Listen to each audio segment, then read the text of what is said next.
Of the legendary Johnny Genesis North, we are releasing a must-have collection of Johnny North merchandise in our store at merch.ringsidereport.net, starting with our limited edition Johnny Genesis North 3/4 sleeve t-shirt. With a unique design capturing Johnny in action, this tee exudes raw energy and intensity through its versatile 3/4 sleeves for any weather.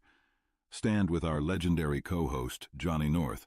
Make a bold statement in the wrestling community by getting yours today, exclusively at merch.ringsidereport.net. The discipline of jiu-jitsu, the elegance of a perfect pour.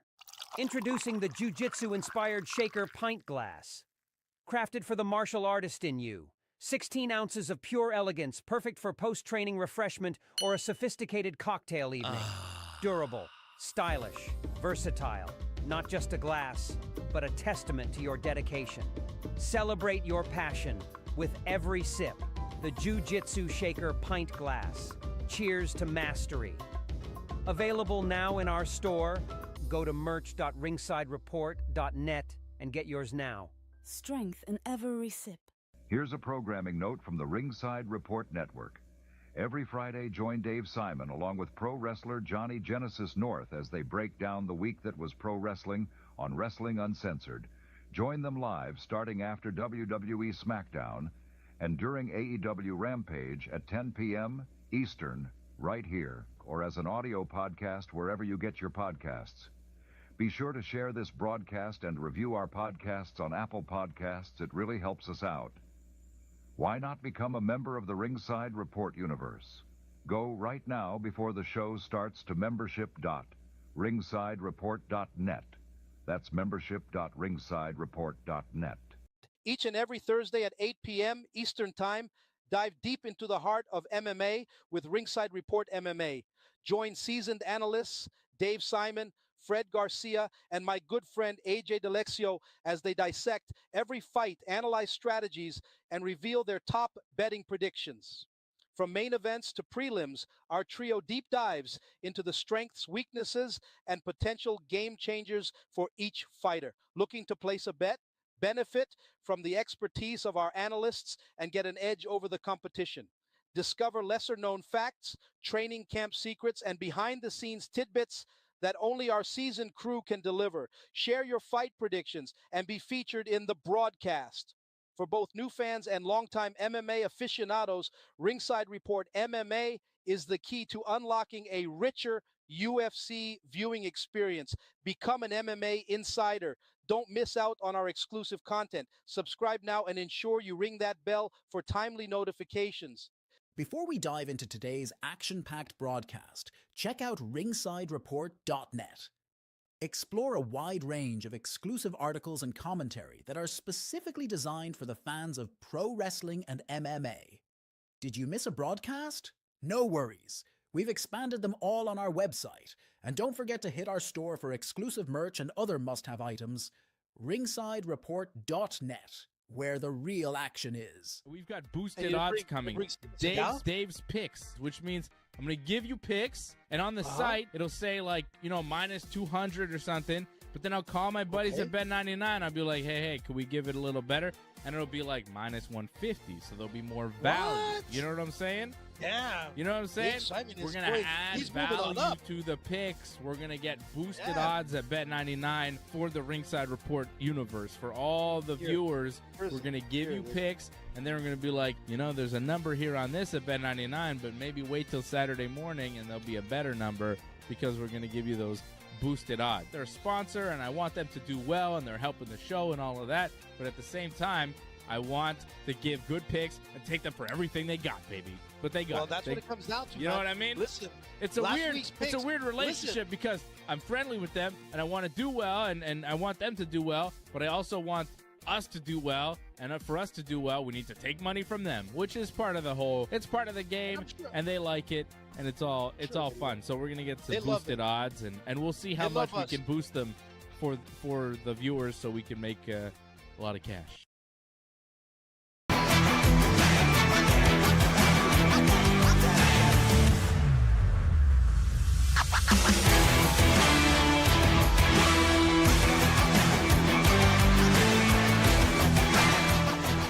The Rock returns to SmackDown and an AEW Revolution preview. Wrestling Uncensored is live.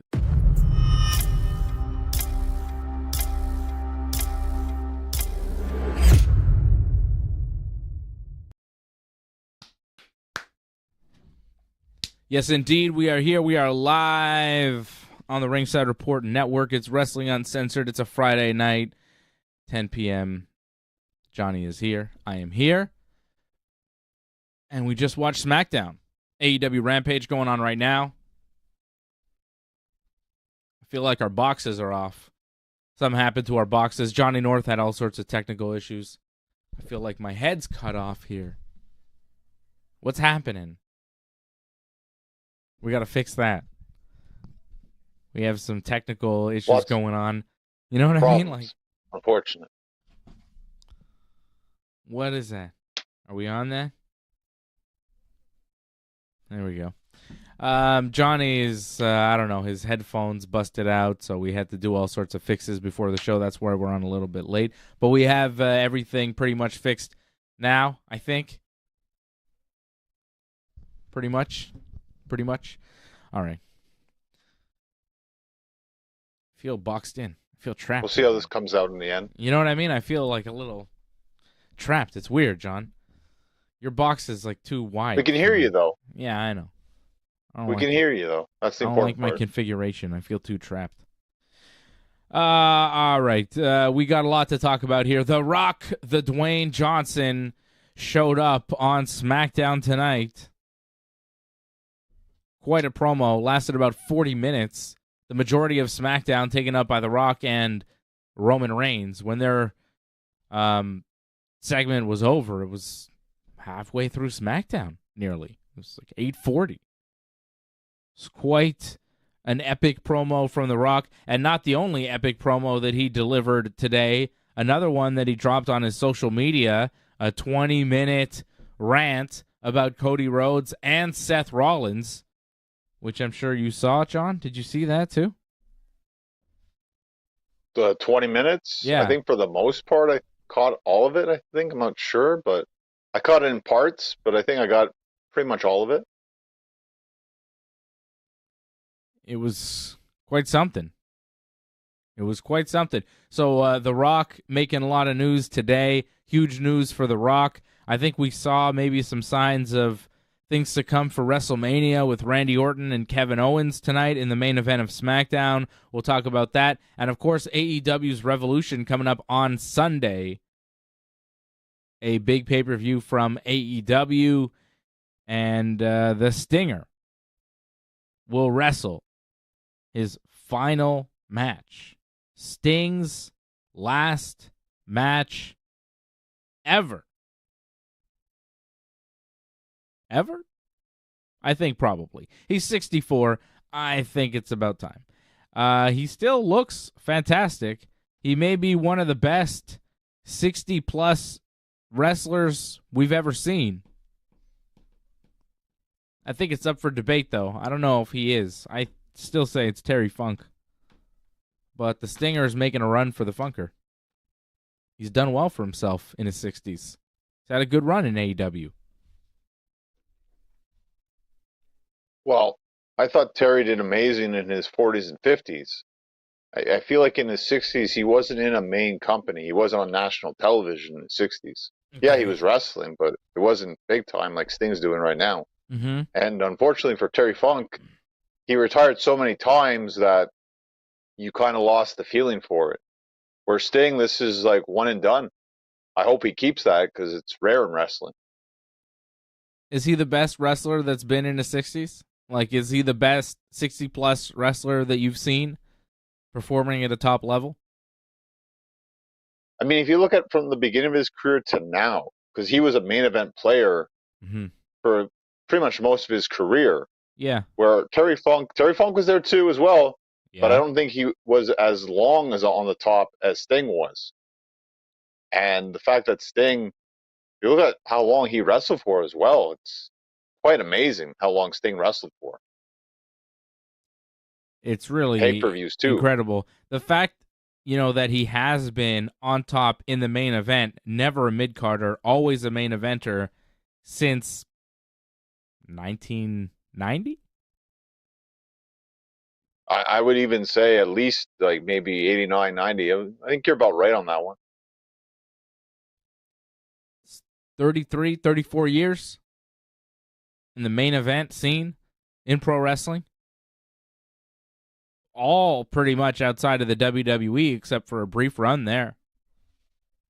But very successful in all aspects of professional wrestling. Critically, a lot of people gave him high marks for a lot of his matches. A lot of great angles. Matches with the biggest guys, Hulk Hogan, Ric Flair, and WCW, and he made top money. Everybody always talked about Sting money, and he was the top earner in WCW for so many years.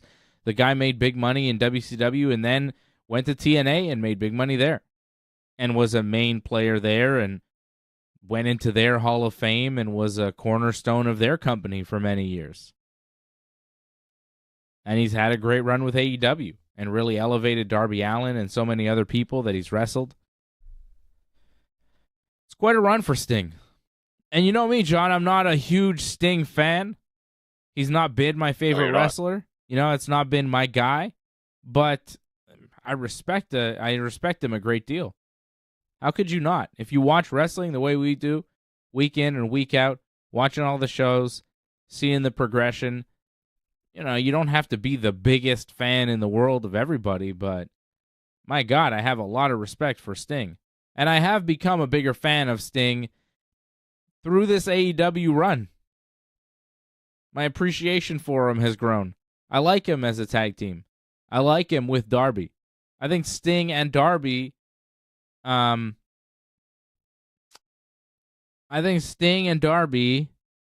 a really good team, and it's maybe my favorite pairing that Sting has ever had.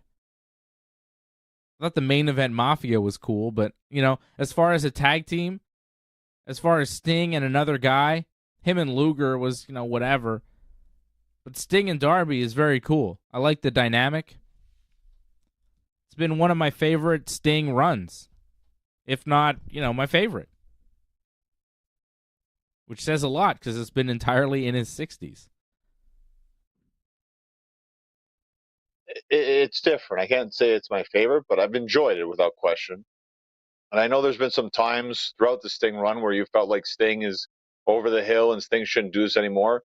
It hasn't all been a smooth sailing for Sting in this run.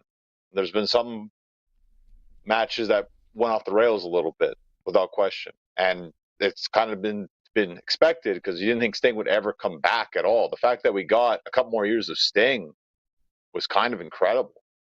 It's amazing that Sting was able to do this, given the fact that after what happened to him in 2015, you didn't think Sting was ever going to wrestle ever again.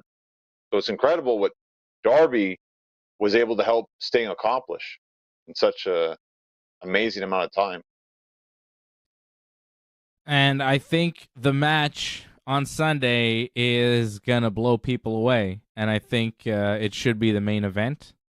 Although the world title is on the line as well. Be. It's got to close the show, yeah, right? Sting is what drew this, no? Mm-hmm. Like, you think about it, like just the fact that it's Sting's last match, that's what everyone wants to see. I mean, if you think about it, the way Dynamite ended, it felt like this is all about Sting. And there's a lot of confusion about the World Championship. I mean, it's going to be a three-way, but we weren't concrete on that one going into it. And it feels like it's not a true main event. As sad as it is, it doesn't feel like it's the match you're really dying to see. It feels like if it was one-on-one, maybe it would be, but because it's a three-way and the way Hangman's kind of acting a bit like a heel and they're kind of twisting Swerve to be more of a face now, it feels like we're getting the alignments changed up a bit in order for that to be the main event. But I don't think it's going to be the main event on Sunday. I like the build to that match, and I'm very excited for that triple threat. we'll preview that whole show in a little bit. We're going to open up with The Rock and everything that just happened. But we're going to have some stuff to talk about here, John. I disagree about that. I think that match is going to be great. I love how they've aligned it all, and we'll talk about the promo and everything that happened on Dynamite and in AEW World. I just wanted to touch on Sting here. Of course, this is all about Sting this weekend. We got to give Sting his flowers, right? You got to show respect to the Stinger and let him know that he is a very important figure in the history of pro wrestling. He has given a lot to pro wrestling, and you got to show respect to a guy like that. So this weekend is for the Stinger, and I think a lot of people in pro wrestling are going to be watching the match and cheering on the Stinger, to see what he does and everything. It's going to be a big match, Sting means a lot to a lot of people in pro wrestling. Right? Without question. I mean, for a lot of people, like, they grew up with Sting.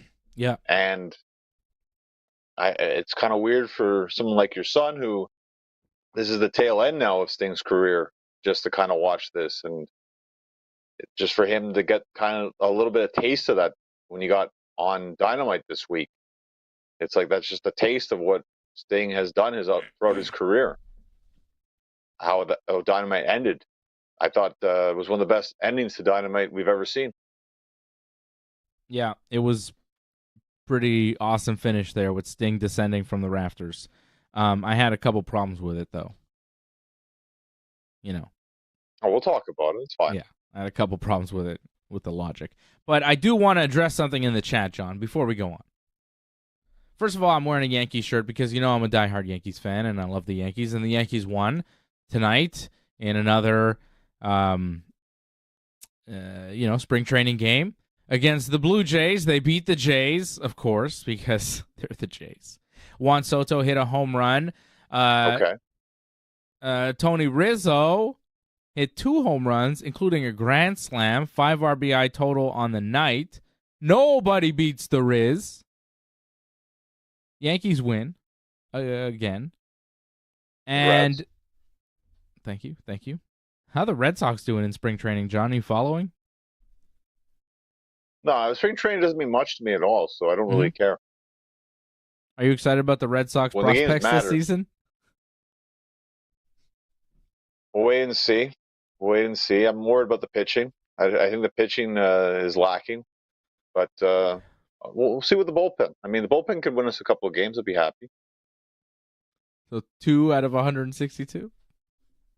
That's the goal? Just got to wait and see what happens. Just wait and see what happens, all right? Last place. They'll finish in last. I don't think last. I think better than last season.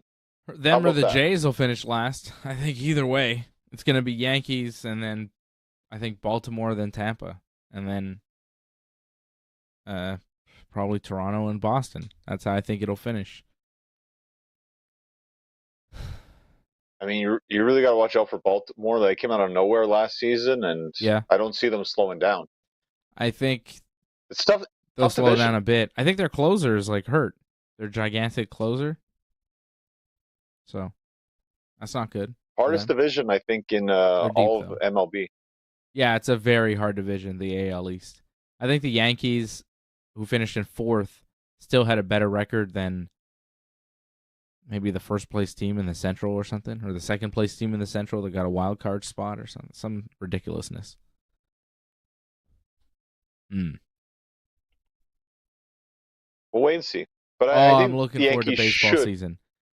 Get a wild card. But what was there a question, or was someone upset that Yes. No one's upset. No one's upset. I just want to acknowledge DJ Bourne, who says, "Hey Dave, Yankee jersey for softball." And then, so that's a question, right? Because last night on the show, AJ and I were discussing starting the Ringside Report Rhinosauruses, which will be our softball team, right? The goal is to play once a week in a relaxed softball league with some of the members and friends of the Ringside Report Network, and, of course, me and AJ and possibly Johnny North and Fred on occasion will be, I'm not saying, John, you have to play in all the games, but once in a while maybe you play a game or 2 during the season. Fred, too, has committed to a game or 2. I can't commit to a game, but if I could make it, it'd be great. Okay. But again, my schedule. I mean, I'm wrestling almost every weekend right now, so it's kind of rough. Yeah, well, I think they'd be on a weeknight. Even then, weeknights are tough too. So it all depends on timing. It's not impossible, but timing is everything. Yeah. So, then Angelo said, I think Dave was kidding yesterday about the softball at DJ Bourne. Angelo, I have news for you. Did you think I was kidding, Johnny? I didn't think so. I didn't think you were kidding at all. I could tell you guys were kind of serious about it. I mean, yeah, maybe you're not. It's not a serious league idea. It's just an idea. To play softball. I'm sure you'd like to do that at least. So AJ has found us a league, a co-ed softball league with games, I think, once a week. And I am in the process of contacting them about instating the Ringside Report Rhinosauruses into their league. And we are taking team members now. So send me your information. The best way to do it is not through the YouTube chat or the Rumble chat. Like, I actually need your information if you want to be part of the team. And I am dead serious. Like, I'm not joking. This is not a joke. We are going to have a softball team. We are going to play games once a week. And we do need team members to field this softball team. And we want some alternates as well. You know, not everybody's going to be able to show up to every game. So we need at least, I would say, 10, because you can have some people on the bench coming in and out of the game and stuff. So I would say 10 to, of course, at least 10 people, but I would say more like 14 to 15. I don't know how many people, maybe 13, 14 would be enough. But I don't know how many people this league wants on your team or whatever, or how it works. So I'm going to contact the league and everything, but I do want to kind of get a head count so we can know that we have a team that we can actually field. So contact me on Twitter, Instagram, or Facebook if you have me on Facebook, which I don't have a lot of people on Facebook from the show. It's usually just people I know in real life. But if you have me there, get me there. If you have me on Twitter, get me there. If you have me on Instagram, get me there. At Dave Simon MMA on all the things. Look me up. If you don't have me, if you don't have any of those things, figure it out. We'll get you an email or something. We'll set up a team email that you can send, your application to be on the team. Because if we do get like a ton of applicants and we have like too many members, I may have to make cuts or hold tryouts. I don't know. No tryouts. It's not going to be that type of team. But we'll see. Like, I guess it'll be first come, first serve type of thing, and certain people will have privileges. Like, I have a spot on the team, and AJ has a spot on the team. So, Angelo, I think, thought we were joking. Angelo, for you, I think I just send me on Twitter. You have me on Twitter. Just send me your contact info. Just send me your phone number and maybe an email address for you, Angelo. And that's really what I want. I want a phone number and an email address and your full name, just so and tell me you're down to play softball on the Ringside Report Rhinosauruses, and we'll get you signed up, and we'll start setting up and making jerseys and making a logo. I want to make some sort of half dinosaur, half rhinoceros logo for our team, the Rhinosauruses, with like maybe some sort of MMA gloves on, MMA shorts. You know, I think that'd be dope to have on our jersey. We'll think about color schemes. And then we'll get positions, and then maybe we'll have a practice or two and meet and have fun, and then we'll play softball. That's the plan. So I am dead serious. Where's DJ this gonna Bourne, be held exactly? DJ Bourne, if you're in, contact me. I know you have me on Twitter, so send me a DM. If you can't send me a DM because I don't know why, contact me. You know how to contact me on Twitter. Just say, hey, Dave, I want to send you my info, whatever. And I'll hit you back and we'll set it up. So if you want to be on the team, on the Ringside Report softball team, let me know, because we're going to set this up. It's March here, so the season should start at some point in the next few months. So, yeah, I want to set up the team. So let me know. I've already got my arm working. I've been training, so I'm ready. Ready to play softball. Very excited. I'm very excited. DJ Bourne is sending me his info. Angelo's going to send me his info. So already we have me, Angelo, DJ, AJ. We have 4 guys on the team. So sign up now. Sign up now. If you want to be on the team. I saw CSL Lauren says he's in. Jimmy James is saying, where is it? I don't know yet. I don't really have any kind of information about the league. I think it'll be in the western part of Montreal.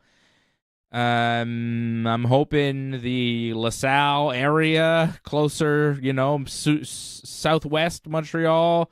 It might be Lachine area. I'm not sure, but it'll be in the western part of Montreal.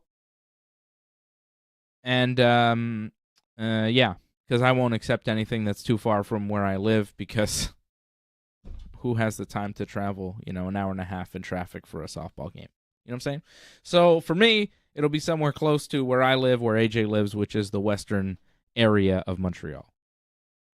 Angelo has already sent me his info. I see his info. Thank you, Angelo. Angelo is in. CSL Lauren, Nice. Send me your info. If you're in, you're in. You're on the team. Is Fred in is a question. Franco316 wants to know if Fred in. Fred is in. I don't know if Fred is in. Fred said he'll play a game, maybe once or twice. We'll see. Well, it's a bit more of a trek for him too, though, as well.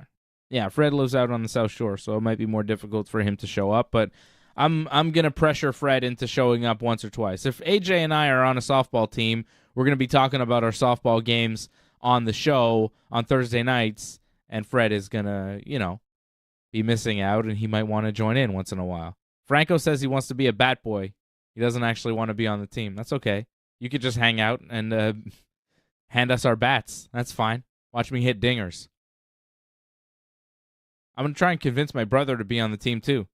He's on the Ringside Report Network. He should be on the team. I want him to play softball with me.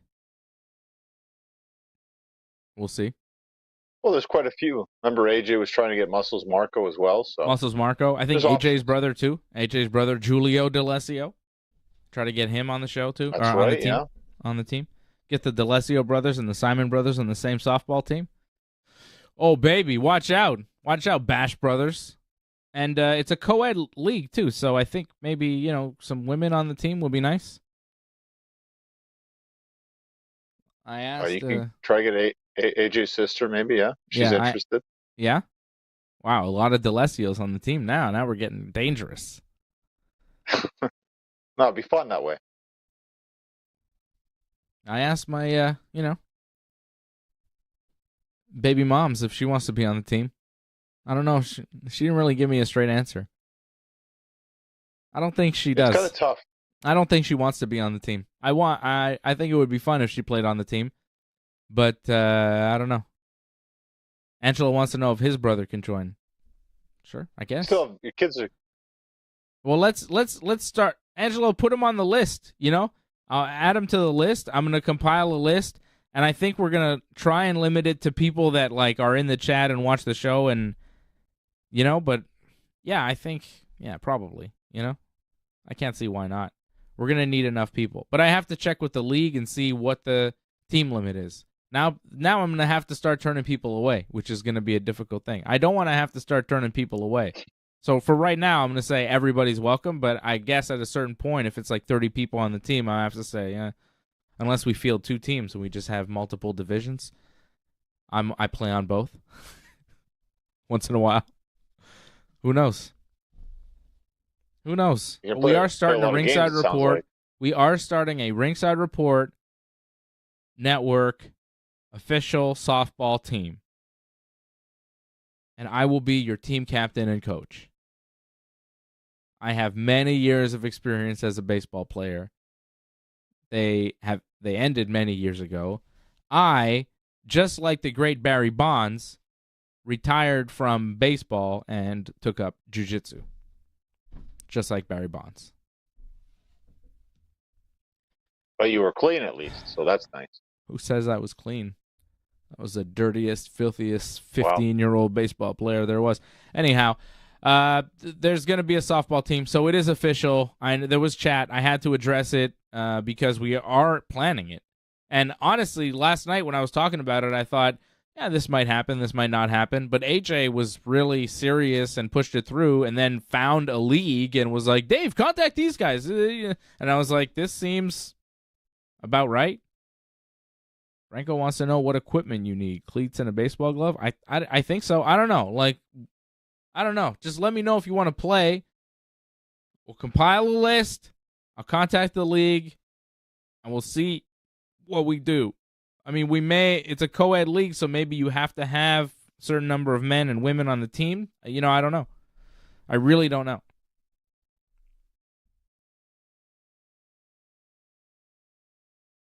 Franco wants to know, is there such thing as a softball right away, glove? But it'd be cool if you got jerseys made.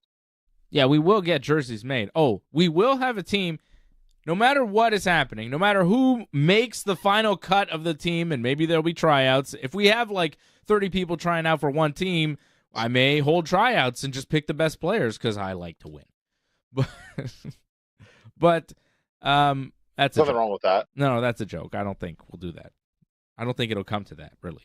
I really don't think we'll have that many members of the team, but you never know. Holding tryouts would be so fun, though. I just want to hold tryouts. Just being a baseball coach, pretending to be a baseball coach for a day and holding tryouts for my ridiculous softball team that plays once a week, I think would be really fun.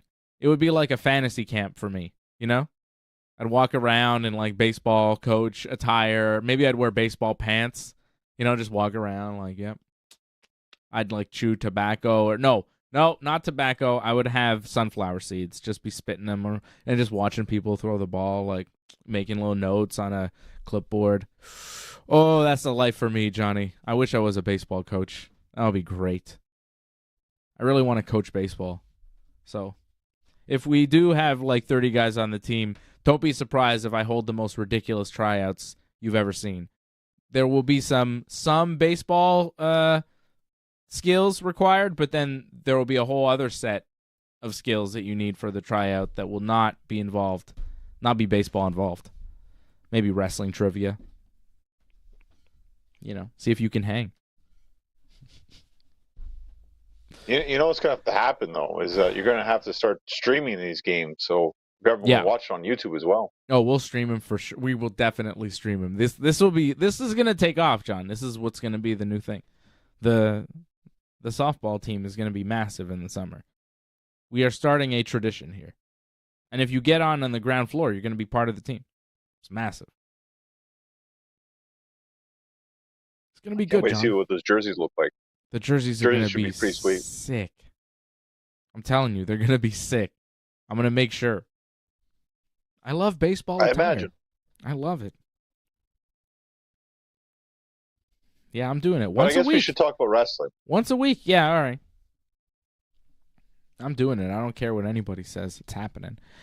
And I'm still doing jiu-jitsu. I'm doing all the athletics because I'm a non-athlete who likes to play a lot of sports. All right? I'm not an athlete, but I pretend.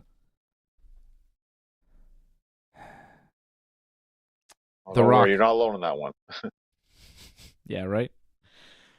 Oh, it's fun. The Rock. He's an athlete. What a performance. That promo he did today was great. Which one? The one on SmackDown wasn't as good as the one on Twitter. The one on Twitter was way better. Well, less vulgar, obviously. I think he had a lot more. He could be freely with the one on Twitter. Mm-hmm. With the one on SmackDown, he knew he was on Fox, so I think he tried to be a little bit more friendly with that one. I mean, he was talking about Cody and a little bit about Seth, but the stuff on SmackDown was nothing compared to what he was saying on that Twitter. And the stuff he said about Cody was nothing compared to what he said about Seth. He obliterated Seth Rollins on that Twitter rant, the 20-plus minutes. He obliterated him, showing clips of Seth Rollins saying, we don't need The Rock, go home. He's got the same material over and over again. And The Rock's like, oh, yeah?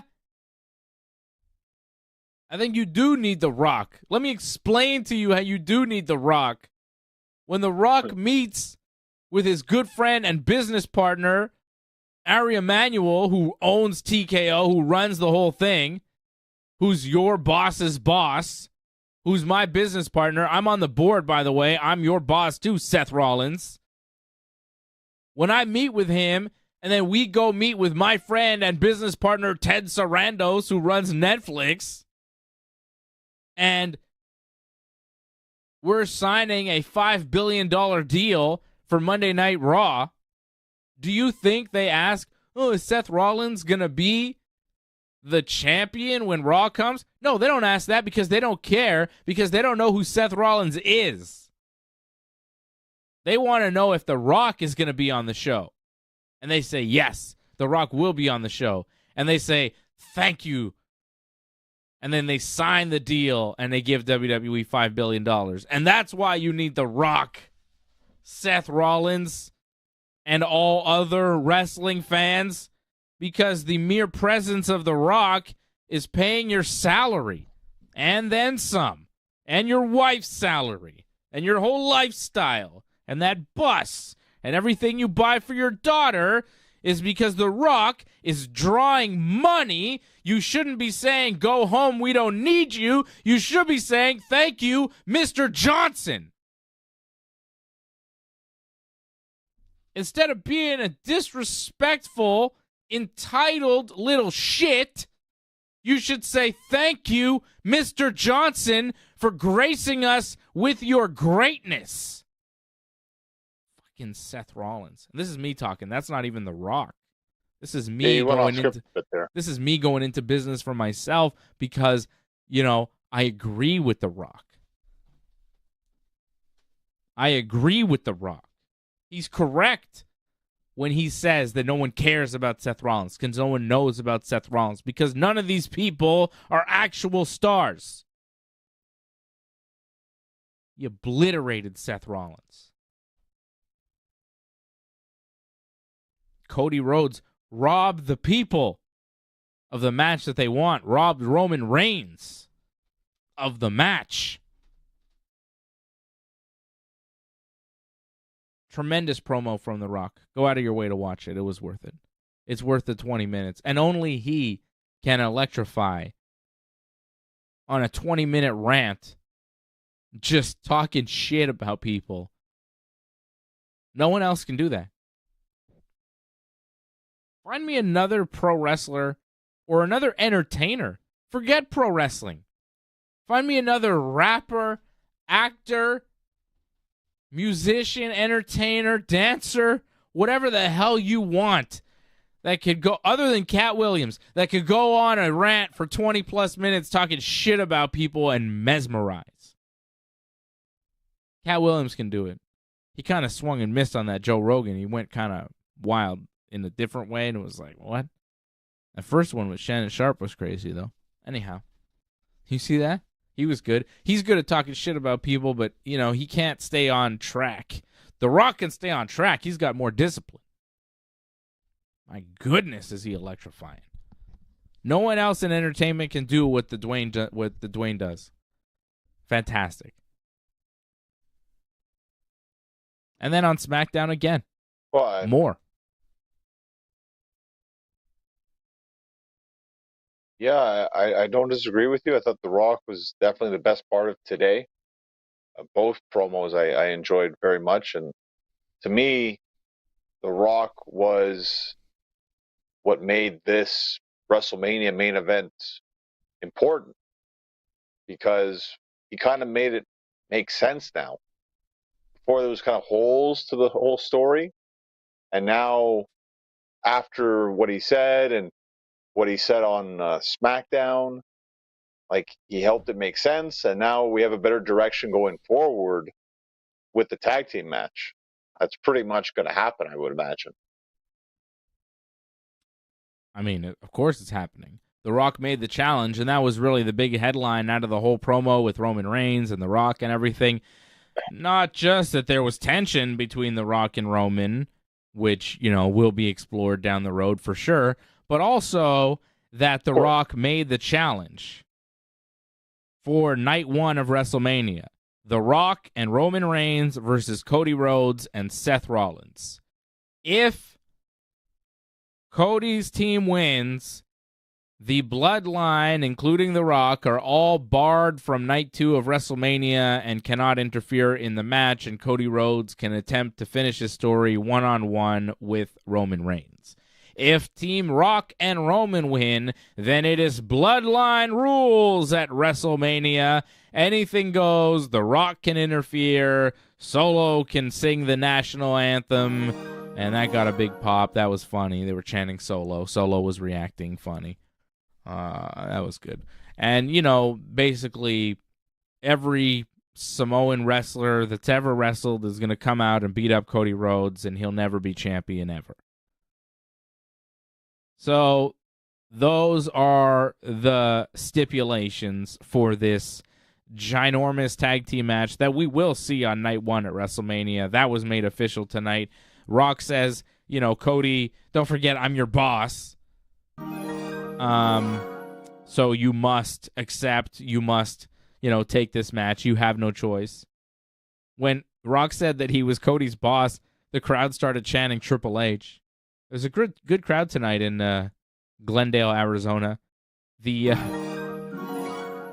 Rock saying at the top of the promo, speaking of Glendale, Arizona, they were a hot crowd, but The Rock really insulting them quite a bit. At the top of the promo, he says, anybody from Phoenix tonight? They all pop. And he goes, yeah, I thought so. Booing The Rock before? What is this happening? Following us on what? Some big. Is there a new app we're on now, I guess? I don't know what that was. Was that Rumble? What was that? Okay. I'm not sure. It didn't look like Rumble. No, I don't know what. Somebody was following us on something. It just dropped on the screen. Completely killed my concentration. Where was I, John? Well, we were talking about how we're getting to the tag match, if I'm not mistaken. Yeah. I mean, this match is going to happen. The Rock, Twitch. The Rock, that was Twitch. Thank you. The Rock, Twitch. Yeah, told Cody he basically has to accept the match because he's his boss. And then the crowd chanted Triple H. The Rock also telling the crowd that, they're from Phoenix, right? Anybody from Phoenix, they all cheer. And then he says, yeah, I thought so. You people were booing The Rock. I looked this up. Phoenix, and this is true, is the number 1 city in America for cocaine and meth use. So he called them all crackheads, many times referring to them as crackheads. And he was really going after the crowd, like no other wrestler goes after crowds. Talking about their drug use, John. The Rock is allowed to do certain things, but it was good. It was a very good promo. He says the number 1 city for cocaine and meth use in America is Phoenix, Arizona, and called them cactus-loving crackheads. And they finally, he says, finally, not The Rock has come back, but finally you have something to live for. Finally, The Rock is here, and you cactus-loving crackheads have something worthy of shooting into your veins, the electricity of the Great One. I mean, he was going hard. And then he says, finally, The Rock has come back to Arizona, and then the fans start chanting Rocky. They start chanting his name. They're booing him at first, and then they turn and they're like, you're so good, man. We can't help it. And that's what happens with The Rock. He's so good, you can't help it. Well, I saw a lot of people complaining, though, on Twitter that I guess if you're watching on the Fox feed, that the screen went black many times. Yep. I guess, I don't know, like for you, like for me, it only happened maybe once where I guess The Rock was going to swear or something, and there was a bit of a censor, a little bit of a jump, whatever, and that was it. But I guess on Fox, they panned to someone who had like a Die Rocky Die sign, I guess, and I guess with Fox you can't show stuff like that. So Wow. that was the reason for why the screen went black a couple times on Fox. I was watching on Fox, and I noticed the screen was going black a couple of times, so I switched to Sportsnet because I figured it was some sort of censorship issue with The Rock. I did notice that, and then I switched channels. Yeah. Yeah. But before The Rock came out, Roman Reigns was there, right, with the bloodline and everybody. Oh, yeah. Right? Right? And there was friction because he's like, Glendale, acknowledge me. And, you know, they do the thing, and he's like, it used to be louder. Acknowledge me. And then they start booing and chanting for Cody, and he's like, look, if you guys don't get on the same page here, you know, I fulfilled my obligation. I've made my appearance here for WWE. I'm leaving. So again, acknowledge me. And they boo Roman Reigns, and he's like mad. He doesn't like it. Usually they're cheering for him. You know, in the past they've been cheering for him, but through all this, he's really getting boos. So he says, okay, I'm leaving. My appearance here is done. And he starts to leave, and Jimmy and Solo starts following, but then Heyman stops him and goes, no. Sorry, Tribal Chief, but, you know, we've got other business to attend to. We can't leave. And Roman looks mad because nobody tells Roman what to do, right? This was big. And then Heyman, you know, gets into his whole thing, and we've got the greatest movie star in the world coming up after the commercial break. And then we go to commercial, and then The Rock comes out, and they boo him. But then he turns him around with this fantastic promo saying Cody Rhodes is not cool, and he doesn't accept Cody's one-on-one challenge, and he wants the tag team match on night 1 of WrestleMania. And then The Rock goes to do If You Smell, and then Roman stops him, and you're like, ooh, and then everybody's like, ooh, right? And then The Rock takes off his sunglasses, and he looks at Roman, and Roman looks at him, and Roman says, I need one thing from you. I'll do anything for my family, but I need one thing from you. I need you to acknowledge me. And I was like, oh, shit. This could get weird. Is he going to acknowledge? But then The Rock stared at him for a while, and he said, as my family, I acknowledge you, Roman Reigns, as my tribal chief. And they hugged, and they all posed together. And then The Rock says, if you smell, and then he handed the mic to Roman, who said, what the bloodline is cooking. And then they all stood there and did the, you know. Yeah, they did the ones, yeah. But that was still interesting. Oh, still yeah. Interesting, we said, without question. Yeah. He didn't like that he couldn't do what he wanted because Cousin Dwayne is there, right? Roman was like, I want to leave. I'm done. I don't like this crowd. I'm out of here. And then Heyman's like, well, Dwayne's coming out. We can't leave yet. And Roman's like, it's all sulking. He's mad. The looks that Roman was giving Rock were fantastic. His reactions, the facial expressions were great. He sold that to perfection. Like, he saw, you know, like, oh, he's kind of taking over here. Rock's here. He's kind of getting all the spotlight. He's hogging the spotlight. He's kind of the main guy here. He's making challenges for WrestleMania, including me in matches. Like, no one really does that. You know, no one makes matches for Roman. No one would dare. Not even his general manager would dare make matches for Roman. Right? Heyman, like, kind of negotiates for Roman and makes sure the right things happen, right? But here's The Rock saying, oh, you know, here's a match, and this is what's happening. And Roman's like, oh, if we're going to do this here, I need you to acknowledge me. I need you to recognize that I am the leader of this whole thing, and you are second in command. You are not first, and I am not second. I am Roman Reigns. I am the tribal chief. I am the head of the table. I am the leader. And you could tell Roman was threatened by the position. And at the end of the promo, he had to assert his dominance, which I thought was brilliant storytelling. Fantastic stuff. that will lead to more, which is great, by the way. I love that The Rock is wrestling. I love that The Rock is cutting promos. I love that The Rock is on SmackDown tonight. He'll be on SmackDown next week and the week after. He just got booked in a match for WrestleMania. He's probably going to be involved in night 2 of WrestleMania. I mean, if they have The Rock, do you really think, A, he's going to lose? Or B, he's not going to be involved in night 2 if they have him available? I feel like Rock and Roman win on night 1, and then night 2, who knows what happens? Who knows? Maybe Rock cost Roman the belt. Well, that's kind of the way I'm looking at it, too. It's like, well, whoever wins night 1 is not winning night 2. So I don't know which order that's going to be yet, but that's the way I'm thinking.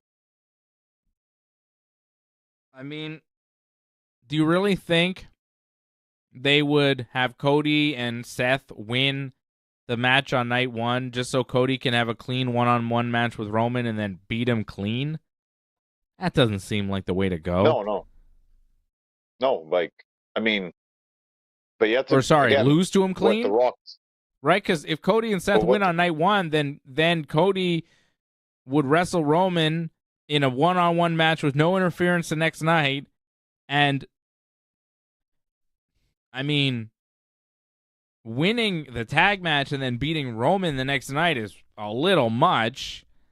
You know, beating Roman 2 nights in a row is a little much. I don't think they would do that, and I don't think they're going to have Cody lose this year, especially not clean to Roman. That seems kind of mean. You know, like the fans would be pretty mad if Roman just beat him without any help. Well, the thing is, again, it's what exactly he said. And they kept this open where so many different options can happen. Because he said, like, there'd be no interference from him or any of the bloodline members that he mentioned. But that doesn't mean there could be new members of the bloodline that show up on that night. I guess. So there's a lot of holes. There's a lot of holes that they left open. Tama Tonga from New Japan Pro Wrestling apparently is bound for the WWE. He could be involved. Seems like he'd be a great fit. Again, it's too early to tell what's exactly going to happen, but that's kind of my feeling on how it's going to go. Whoever wins night 1 won't win night 2. And, you know, to me, like, I think you're right. It's a better fit to have it where you make Cody more the underdog. Yeah. So then when he wins the title, it's a bigger deal. Mm-hmm. However, maybe he's not winning the title. So that way, you know, his victory is actually beating The Rock and Roman at WrestleMania. That's still a big victory in itself. Yeah, I think he wins the belt. I think he gets a Miz title win where, you know, The Rock helps him. Just like he helped Miz beat John Cena. Again, that's an option. Setting up the match, Rock and Roman next year at Mania. You know what I mean? Just like it did Cena and Rock. Yeah, but they could set it up by The Rock and Roman have a problem in the tag match, and that's what cost Rock and Roman the tag match. And you can easily set it up right there. So many different options. So many different ways this could go. Yeah, but again, if they lose a tag match, then you have to have a clean match unless you have, like, interference from... But that's cheap, man. That's really cheap. If you have a match, right, where you go, okay, Cody has won, now there is no interference for the next night, but there is interference. It's just not the interference you expect. It's like other family members that have yet to debut. Like, that's really cheap. That's a really cheap way out of the stipulation. Typical. But it's lame, especially for the main event of WrestleMania to finish the story. How do you finish the story that way? That's a pretty crappy way to finish the story. Oh, who says it finishes? It doesn't finish there, does it? Like, he's got to keep trying, then, obviously. I don't know. I still don't understand this whole finish the story thing, because, like, to me, if the story finishes, it's over, and then bye-bye Cody. Like, all these Cody fans want Cody to finish the story. So what? He could walk away into the sunset and never be seen again. Like, it's a weird thing. Why do you want the story to end? Wouldn't you want the story to kind of go on forever because you want to see him continue to wrestle and chase his dreams? I think The Rock said it best today when he said F the story. Fuck your That's story, the best way Cody. to say it. Fuck your story. That was so good. I popped when he said that. I was like, oh, shit. Oh. Yeah, he's just great to have around. He's so good. All these jabronis that don't like him. Like, come on. I don't get it. Maybe we're not watching the same shows. They're not as good on the mic, so, they're jealous. Nowhere near as good. Not Cody, not Seth, not Roman, not even Heyman. But I imagine all those guys are thankful that The Rock's around and they enjoy working with him, actually, because they know that they're going to make more money because he's around. I hope they recognize that. I think they do. Those people you mentioned, anyways. Yeah. Well, I love that he's around because it makes the show much, much better.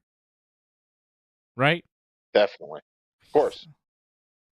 And Raw, in comparison, is just 3 hours of garbage.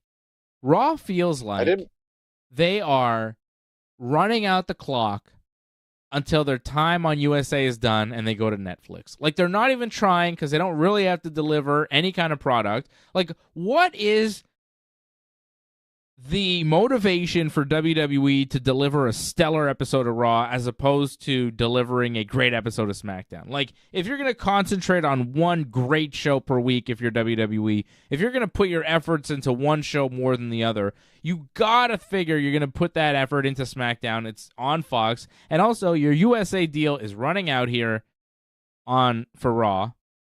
Although I guess they do have to keep USA happy because isn't SmackDown going to USA? That was the deal, right? Yes. I guess they have to keep them happy. Maybe that's their motivation to do something, but it seems like they have no motivation to do anything with that show because it absolutely sucks. But it feels like they're just running out the clock for Raw because they know the Raw deal is done and they don't have to do anything with Raw. Maybe they already signed the deal for USA with SmackDown, so whatever. And, they're going to Netflix whether they perform or not with Raw. The show could absolutely suck. Netflix is still going to bring them on in January 2025, and they have it was 10-year deal for $5 billion. Yeah, they can get out after year 5, but yeah, something like that. But still. So that's when the show really starts. That's when Raw is going to get good. But until then, I think we're going to have to suffer through what we see on a weekly basis, and it's not great. I watched a good chunk of Raw this week, pretty much the whole show. May have missed a thing or two. I didn't mind Raw this week. I thought Raw was okay this week. Come on, man. I mean, some decent matches. I enjoyed the street fight. I thought the street fight was a very good match. Yeah, New Day and Imperium was good. Yeah. Sami Zayn and Nakamura was all right. But the main event, Cody Rhodes and Grayson Waller, who cares? Like, it wasn't the worst episode of Raw. Yeah, but what is that? How is that your main event? It's ridiculous. Well, really, that was just...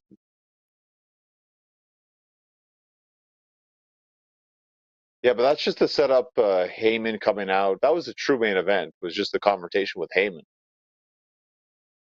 Kind of like tonight on SmackDown. I mean, after The Rock, nothing else mattered. Yeah. Nothing mattered after The Rock tonight whatsoever. It just felt like another hour or whatever. Yeah. Are you still with me, John? I feel like you're on a delay. We had a street fight tonight, too, and it didn't matter. Johnny, are you with me? Can you hear me? I think I'm on a delay. Yeah. Okay. Maybe disconnect. I can hear you, but I think I'm on a delay. Disconnect then, John. There's something wrong. Something wrong with your connection. Disconnect and come back. All right, I'll come back. Something's happening with John. He's going to freeze here. He's going to freeze, and he's got to disconnect because I was talking to him, and then I'm waiting for his answer, and it's a longer delay than normal. Several seconds, and then he answers me.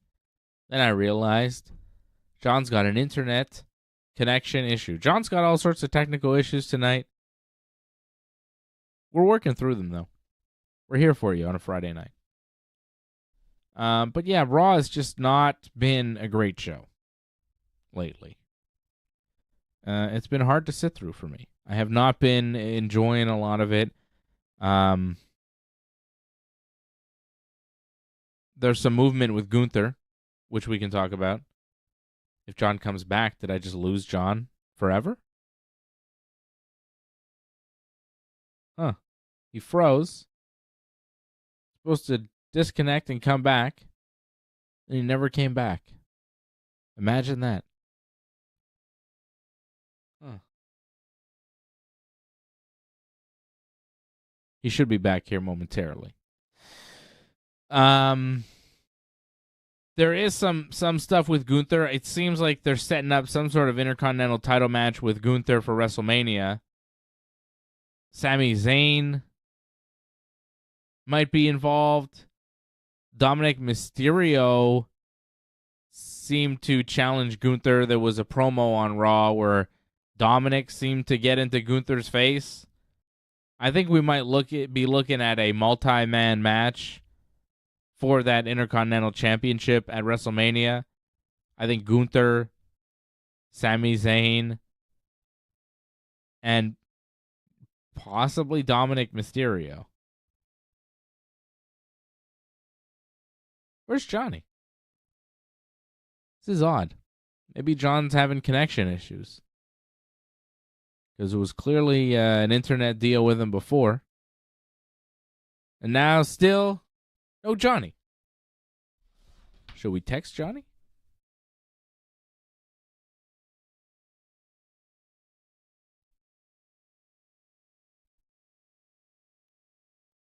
Hopefully we'll get Johnny back.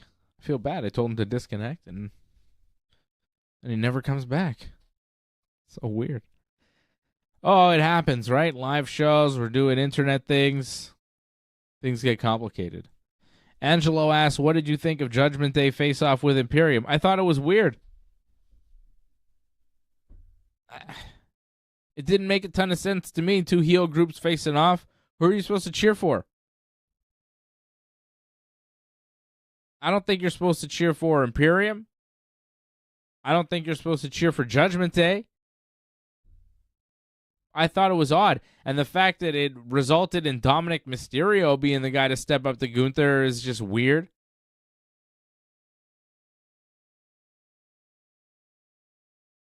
Johnny, you're upside down. Flip. Flip yourself, John. Can you flip yourself?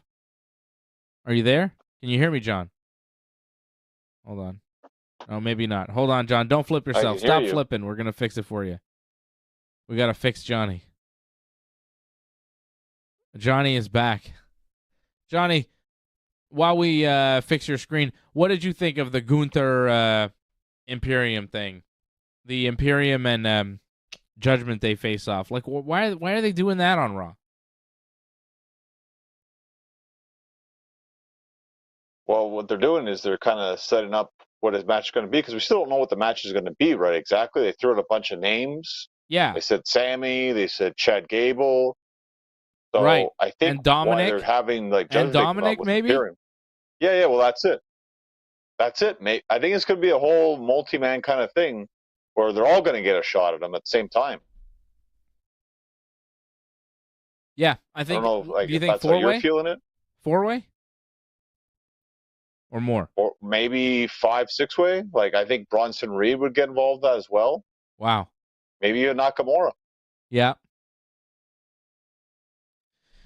Yeah, it's weird, but I think it will be a multi-man match. Sammy, Gable, maybe Dominic, and then possibly others. But I think Gunther gets involved in a multi-man match at WrestleMania. I also think that Logan Paul may be in a triple threat at WrestleMania with Kevin Owens and Randy Orton.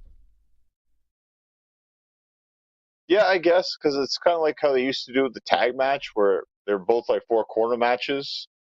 They used to do the Raw and SmackDown 4 corners tag team matches. So maybe that's their idea for the mid-card, is just 2 scramble matches as the mid-card championship matches. That could be the play.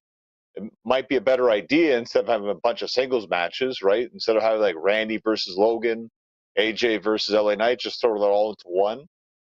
That's probably a better way of doing it, but I feel like in the end, like for Raw that works, for SmackDown, there's too much star power in that mid-card match, though. I find just to throw that in a scramble. I think they do LA Knight, AJ Styles one-on-one. Yeah, they should. Yeah, I think that'll be one-on-one, and I think they do they do Randy, Kevin, and Logan, and they maybe throw in an Austin Theory in that one. Okay. Yeah, why not? Sure. Because Randy Orton tonight in the main event, Randy Orton's got beef with Logan Paul because he caused his elimination in the chamber. Right after Randy eliminated him, Logan came back and caused Drew McIntyre to hit the thing there and eliminate Randy. So Randy wants revenge on Logan Paul. And Randy wrestled Austin Theory tonight, beat him with the RKO, and then Grayson Waller, who's Theory's buddy, tried to attack Randy, but Kevin Owens was on commentary. He goes for the stunner, but then Waller pushed Kevin away, escaped the stunner, and then turned around and got hit with the RKO. And there was a moment there between Kevin and Randy where they kind of looked at each other like, and Kevin kind of got showed up by Randy, even though he was there to help him. And Randy and Kevin, they shook hands, but Randy went to pose, and Kevin kind of stood there in the ring like, so I think there's something there. Kevin Owens still has beef with Logan Paul, unfinished business. I think Randy is going to want a piece of Logan Paul. They may fight and argue over who gets to beat up Logan Paul and wind up in a triple threat with Logan Paul at WrestleMania.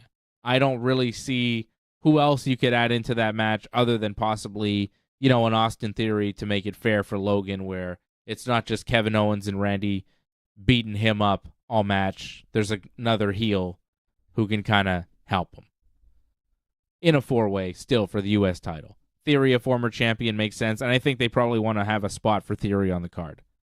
With Waller just, in his corner, obviously getting involved physically in the match. It's a four-way. Anything goes. It's WrestleMania. He'll do a big bump, and that'll be that.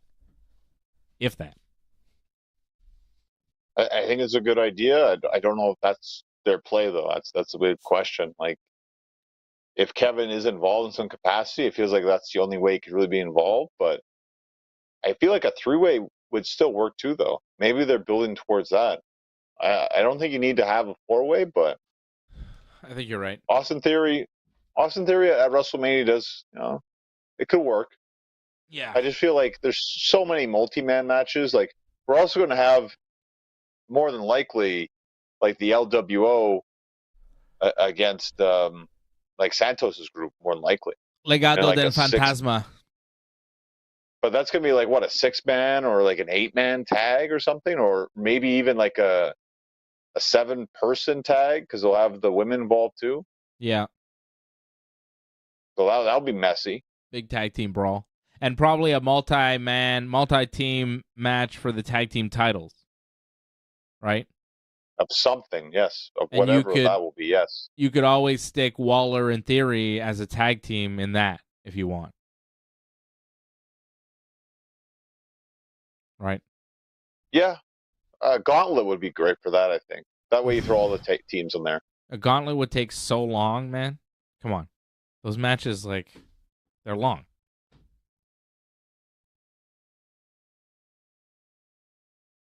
You got 2 nights. You can pull it off. All right. You froze out there for a second, Johnny. You still with me?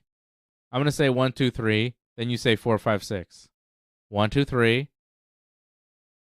4, 5, 6. Oh, that's not bad. Okay. Not bad. Good to know. We're good. Okay. We got to do checks periodically.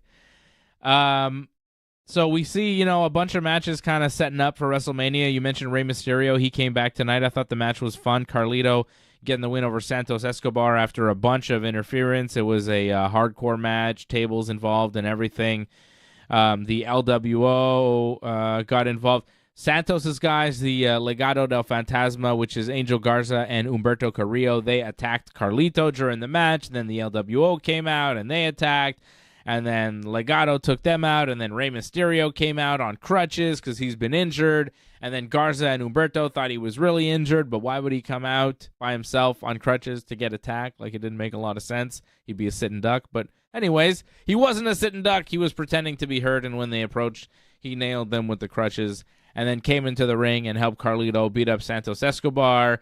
Carlito hit him with the backcracker right into the ropes. Everybody did flips. Then Rey did a 619, and Carlito spine-bustered Escobar through the table to get the win, and it was a big celebration, big return for Rey Mysterio, and I think you're right. I think the match will probably be Carlito, Rey Mysterio, and one of the guys. Because Santos only has 2 guys with him, right? So it'd either be Cruz del Toro or Joaquin Wilde. And for now, quite frankly, I'm not sure who's who.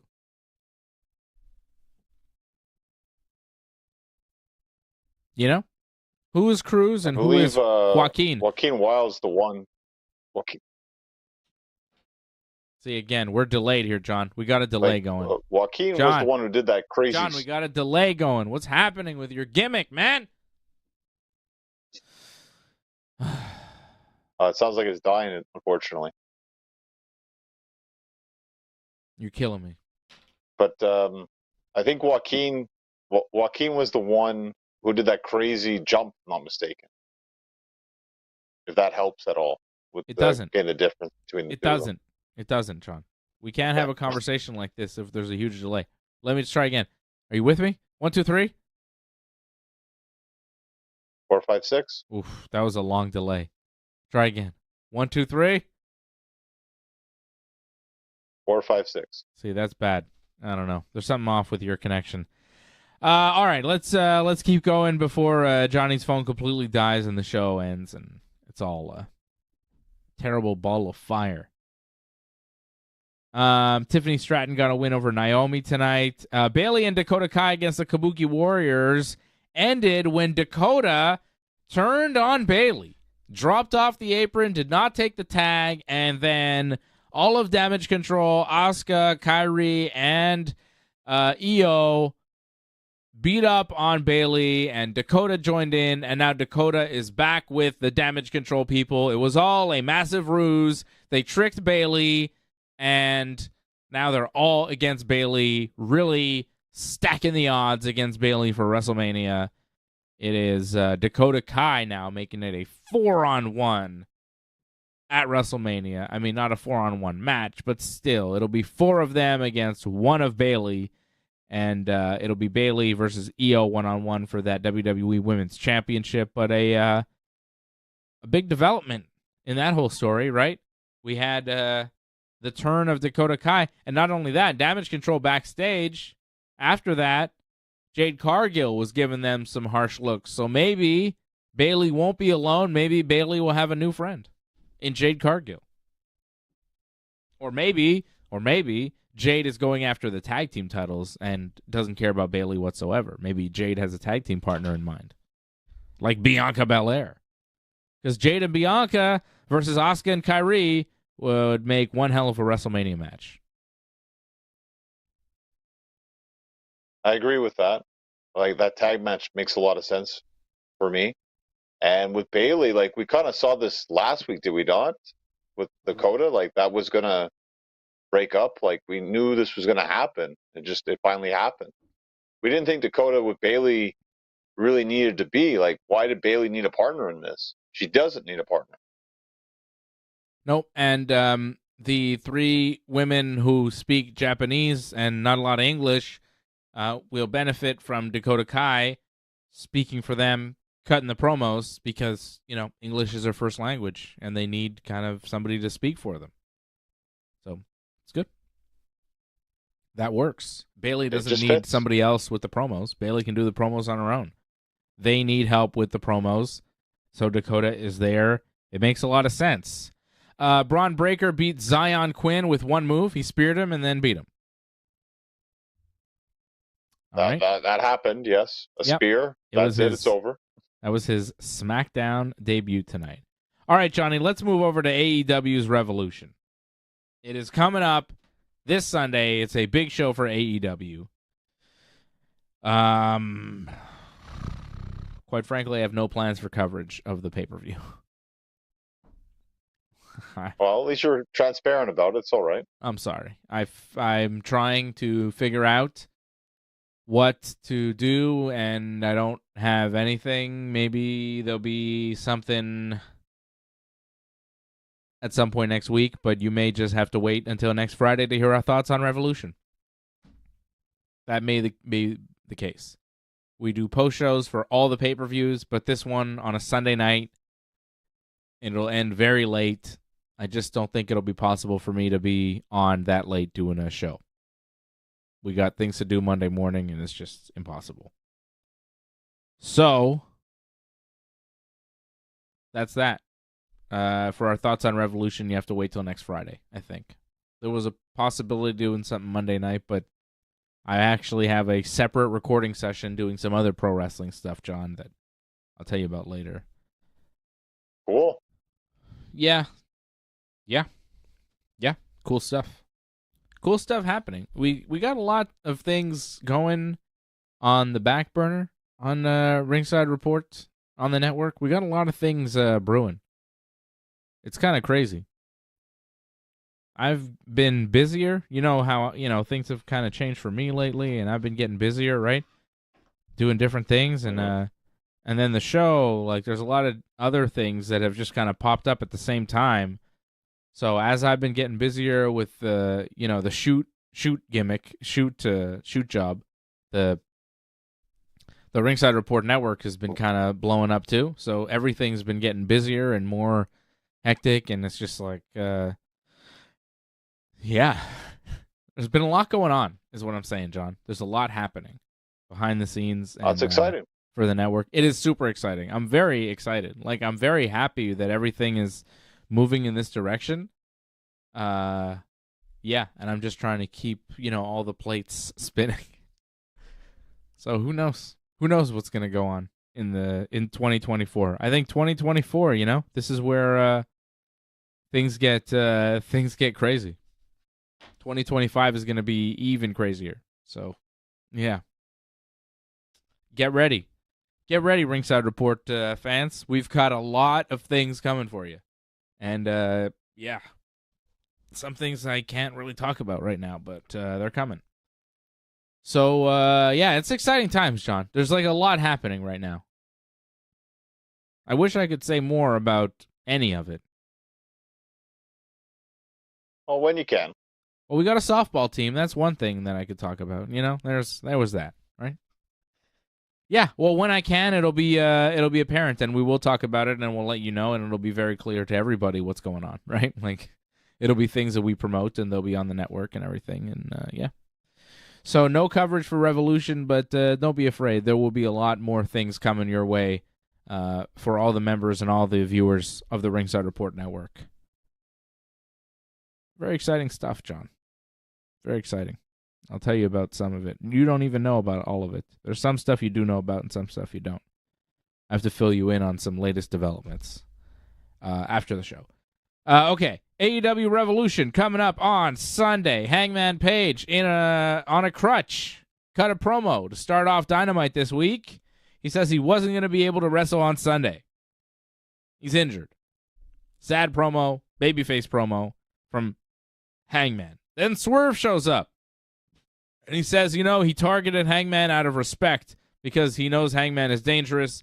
And he did this to Hangman because he respects him and he knew he had to take him out to get to the top. But he didn't intend on this happening to him, on the injury and taking him out of the match entirely.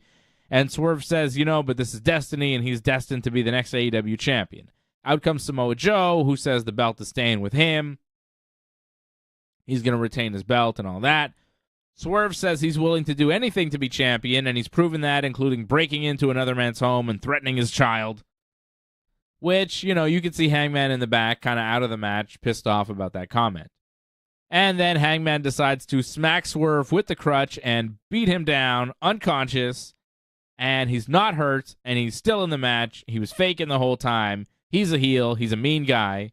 And Samoa Joe is looking on from the ramp like, this is interesting. And I think it's perfect. We've cemented Hangman as the heel that he has been growing into over the past few weeks here.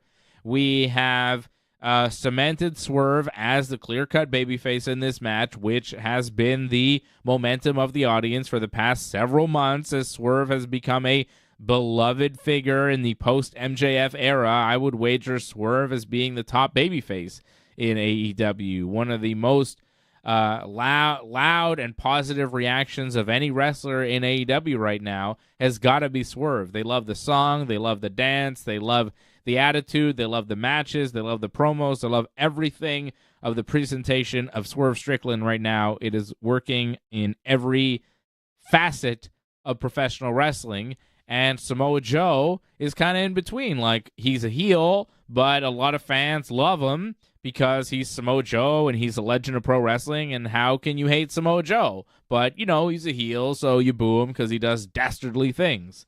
So I think for a three-way, this is set up perfectly. And I know we talked about it a bit before, John. You don't like the setup and the build and how they're babyface and heel, and I don't really get it because to me, in a three-way match, especially a big three-way match at a pay-per-view for a world championship, you want a heel, you want a babyface, and you want somebody that's kind of in between. So I liked it a lot. I think the match is going to be incredible. Joe, Swerve, Hangman, three of the best wrestlers in the game today. I'm very hyped. This is one of the matches selling this pay-per-view for me. I'm very hyped for this. I thought the promo was good. The build has been great. I'm interested, John. Tell me, what do you not like about this? I'm not saying this is going to be a bad match or anything like that. I didn't feel like this should be the main event of the show, because to me it is kind of awkward how you say Joe is in between. Joe is mainly a face. People will always chant Joe, Joe, Joe all the time, no matter what he says, pretty much. So to me, he's a baby face. And Hangman, they try to make him a heel by having attack with the crutch, but I found people were actually cheering him after he attacked Swerve and laid him out. So the crowd's kind of weird where they'll cheer people even though they're acting like heels. I feel like they're all baby faces in this match, actually. I get what you're saying, but they are all guys that are hard to dislike no matter what their characters are doing. They're all lovable wrestlers. Hangman is a beloved AEW original. Samoa Joe is a legend of pro wrestling, and Swerve is a star on the rise. So yeah, if you watch this stuff and you're a fan of AEW, you kind of like all three guys. You know why you like all three guys? Because they're very good at pro wrestling. Because they're great. I don't mind seeing three great wrestlers have a match on pay-per-view for the world title. I'm happy with that. And I don't know who's going to win. Joe just won the belt. But what was it, December? It's been a few months. Yes. He could drop it. He could easily drop it here. But it's the first pay-per-view title defense for him. And April, apparently there's going to be a pay-per-view like you thought there should be, and apparently there will be a pay-per-view in April. So, yeah, I don't think he's dropping it right here. It feels weird to see a guy drop the world title in his first pay-per-view title defense. Usually they'll give a champion at least one title defense on pay-per-view before dropping it. At least one. Usually. Yes. But it's AEW. Who? World champion? World champion, like ever of all time? AEW. Like, it's definitely happened. AEW World champion. I guess it happened to Moxley, didn't it? It wasn't supposed to happen, but it happened. Like, it wasn't his first defense against MJF, and he lost it in one of his many reigns as champion. Right, but that was kind of because he was only holding it because Punk was hurt or whatever, right? Right. But that's really the only time it's ever happened-ish. Yeah. I don't think they do that with Joe. I don't think Joe drops it here. Even though I want to see Swerve win, I don't think Joe will drop the belt here in this match. I got Joe winning. Not yet. Yeah, me too. But I could see Swerve as champion, and even Hangman as champion again, too. It could happen, just won't happen Sunday. I think Hangman will cost Swerve the belt. I think Hangman will sacrifice himself in some way where Swerve will lose, and he will make sure Swerve loses. He may not win, but he will make sure Swerve does not win either, and Samoa Joe will be victorious because of that. I think they'll tell a great story, and they'll have an amazing match. Yeah, no, I agree. For the main event, though, I think Sting's more important at this point. Of course. I agree 100%. It's his last match ever. This whole show should be about the Stinger. It really should. So the main event of Dynamite this week was the Stinger. The Young Bucks have been looking for Sting. They want to beat Sting up. They've got baseball bats. They want to beat him up before the pay-per-view because they're mean, and that's what they're doing. They find Darby Allin in the crowd wearing a Sting mask.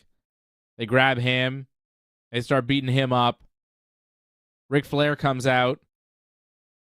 It seems like, maybe Flair's turned on Sting. He's siding with the Bucks. Flair comes out, pokes one of the Bucks in the eye, starts punching Matt Jackson, and then Nick Jackson from behind, boom, low blows Flair, and they put the boots to Flair. They start beating on Flair.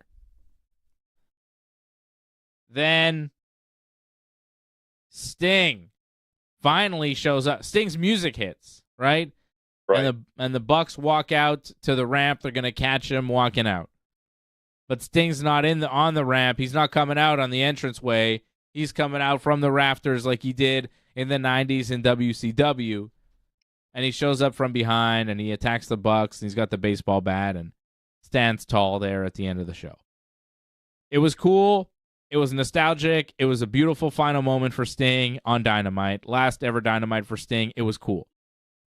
However, you're at the top of the building. You could descend anytime you want, dude. Why are you standing there watching your best friend and tag team partner get beat up viciously 2-on-1 days before your tag team title defense, and then also allowing your mentor and super old man Ric Flair to take a vicious beatdown for a while? Your two closest best friends in the world, you're just standing there from the rafters like, sucks for them. I'm going to descend when it's my cue. And then you descend, you're like, man, Sting sure waited a while. He sure let Darby and Flair get beat up. To me, once Darby's getting beat up and Sting is in the rafters watching this, he shouldn't let Ric Flair fight the battle for him. He should descend from the rafters and help Darby and avoid any situation where the super old Ric Flair gets physically involved. What was he waiting for? Come on, man. Well, because Flair had to do the whole, betray the Bucks thing first, right? So it that backfired. Didn't work. It backfired, but there was a plan put in place. It backfired. So they probably had that where it's like, well, that's your plan. Doesn't work out. This is your plan. Okay, so Sting, Darby, and Flair are backstage, and they go, okay, guys, we're going to get the Bucks. I know they're looking for me, but here's the Stinger's plan. Okay, Darby, listen to this. This is great. You're going to be in the front row. There's going to be lots of people in Sting masks. You're going to be wearing one, and when they come and they point their bat at you, you're going to attack them. And there are going to be two guys, and they're going to have baseball bats, but you're going to attack them by yourself. Are you sure about that, Sting? Yeah, it's a great idea. I'm going to get beat up. Nah, it'll be fine. It'll be fine. Don't worry about it. Okay? Okay, Stinger. Okay, now, Rick, then you're going to come out. I'm going to come out. Yeah. Young Bucks think you're with them, and you're gonna come out, and you're going to kick their asses. I'm going to kick their asses. Woo! But it's two of them, and they got baseball bats, right? Yeah, but Darby will be out there. Yeah, but Darby's been out there already getting his ass kicked, right? Yeah, he'll help you. Don't worry, he'll help. He'll be fine, Rick.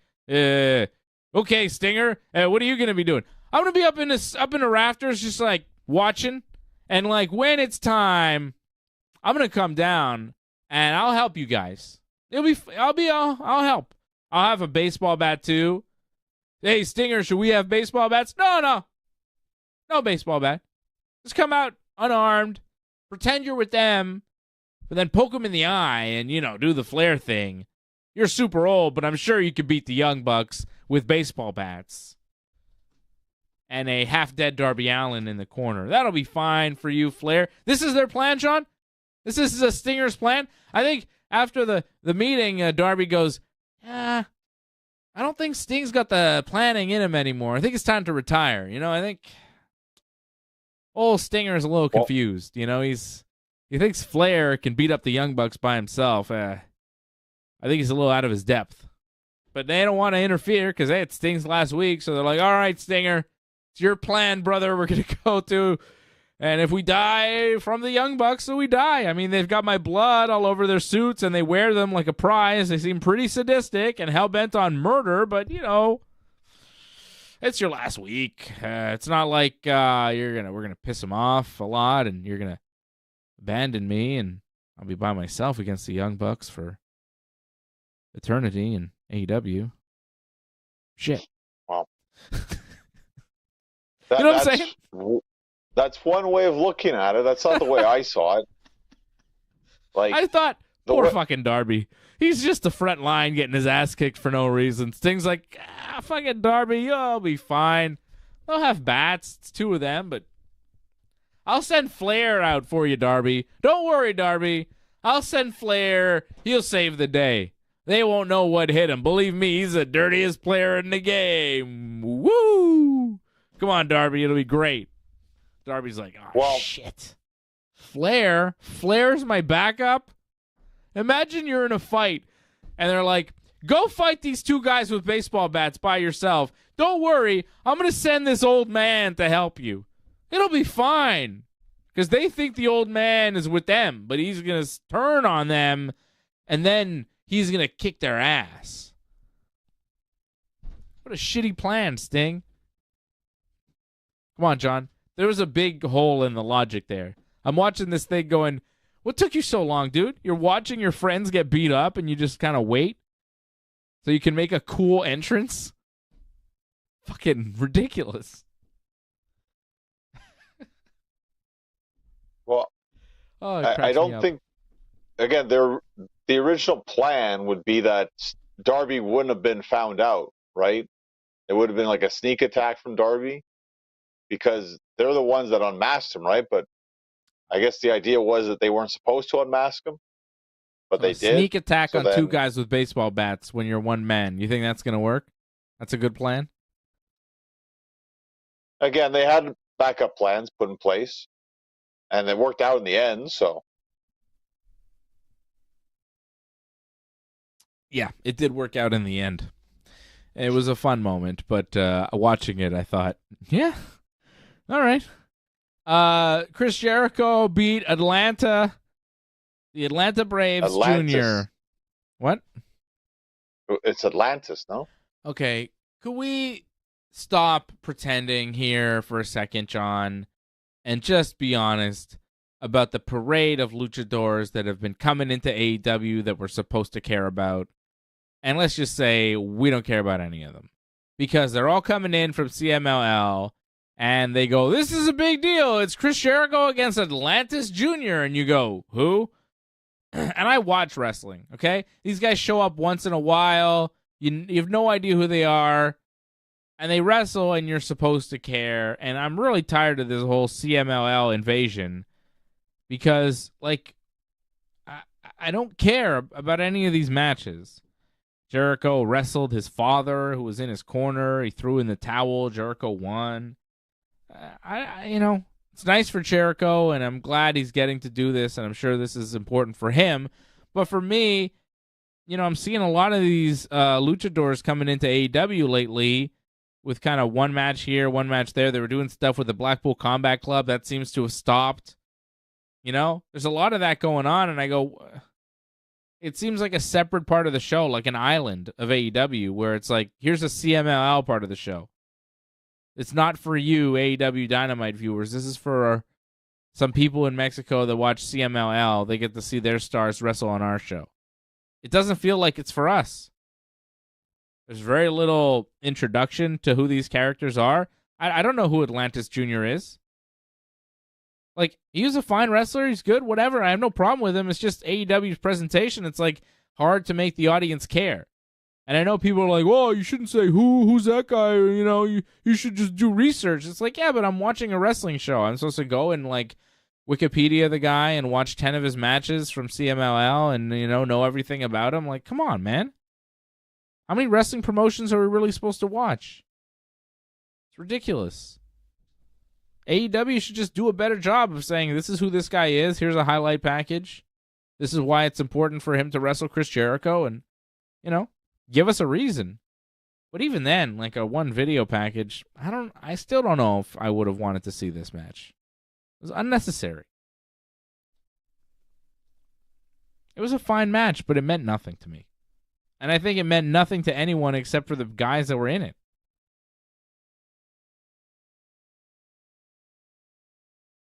John?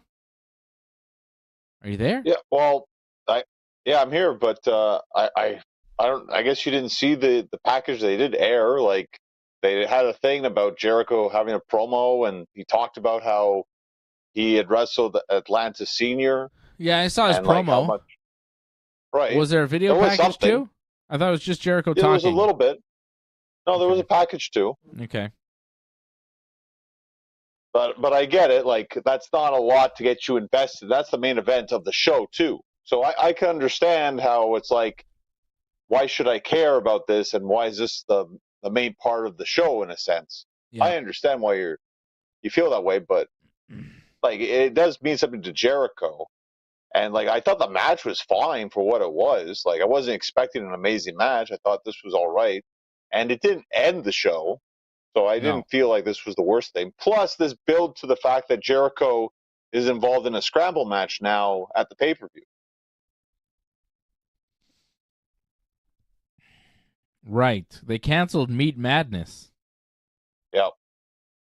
Apparently Miro was injured. He was supposed to be in the match, but he's injured, and Tony Khan didn't know he was injured. Miro wrote something on Twitter. He's like, I've been hurt since January. I don't know why no one knows this, but couldn't be in the match. Like, they booked him, and it's like, wow, we didn't know he's injured. That doesn't seem like good management there, right? Seems like a lack of communication.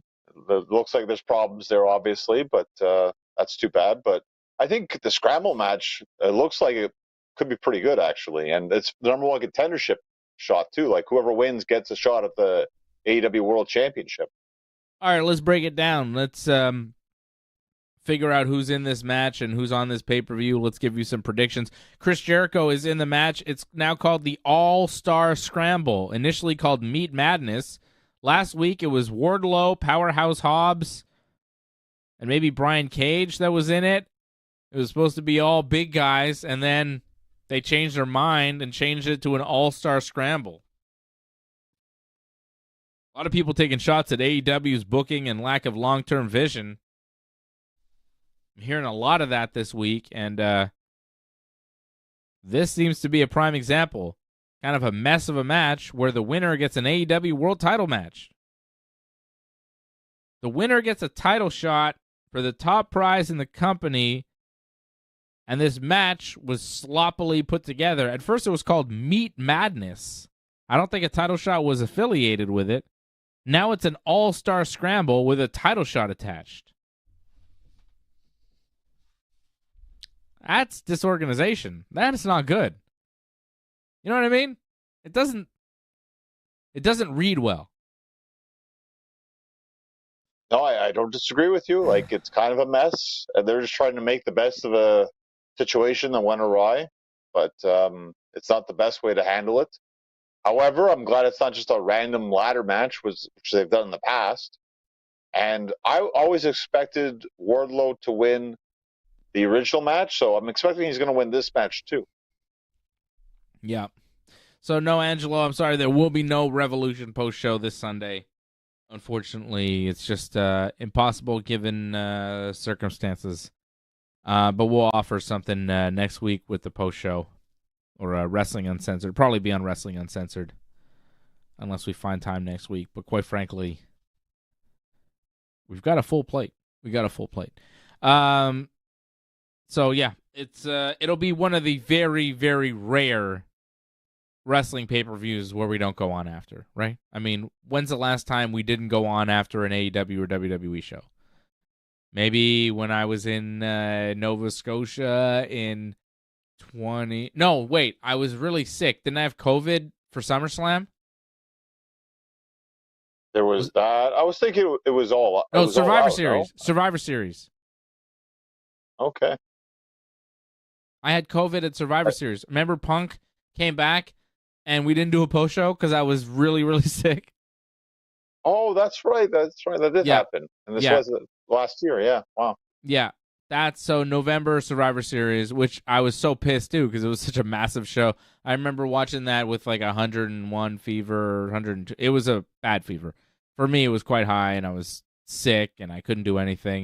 And I was watching the show like half dead, like, oh my God, CM Punk.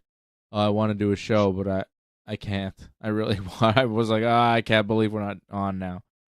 But yeah, so it's a very rare occasion where we're not on, but these AEW pay-per-views go so late and on a Sunday night, I got to be up at like at 5 a.m., 5:30, really 5:15. I'm waking up at 5:15 every morning. So it's like, there's no way I could do a post show on a Sunday night at, 12:30. Right? What are you going to do? We'll talk about it next week. Yeah, we'll give you coverage. Don't worry. We'll give you a full breakdown. And, we'll have it for you. We'll watch it for sure. But I may not even be able to watch the whole show. I don't think I'm going to stay up and watch the whole deal. Yeah, I like last week's show in Australia. Way easier. Way easier to do a post show for that, right? It was on it. We did a post show at like noon or whatever. We watched it over breakfast. It was great. This is a little different. So we'll see. We'll see what we offer. We may offer a special for Revolution, but I think it'll just be on Wrestling Uncensored. So the All-Star Scramble match: Chris Jericho, Wardlow, Powerhouse Hobbs, Lance Archer, Hook, Brian Cage, Magnus, and Dante Martin. Magnus, I honestly thought, I was like, isn't he the GM of SmackDown? Huh. But think CMLL. Yeah, another one of these random luchadors that I've never heard of. Cool. Exactly. He'll be in this match. What has he done to qualify for a match for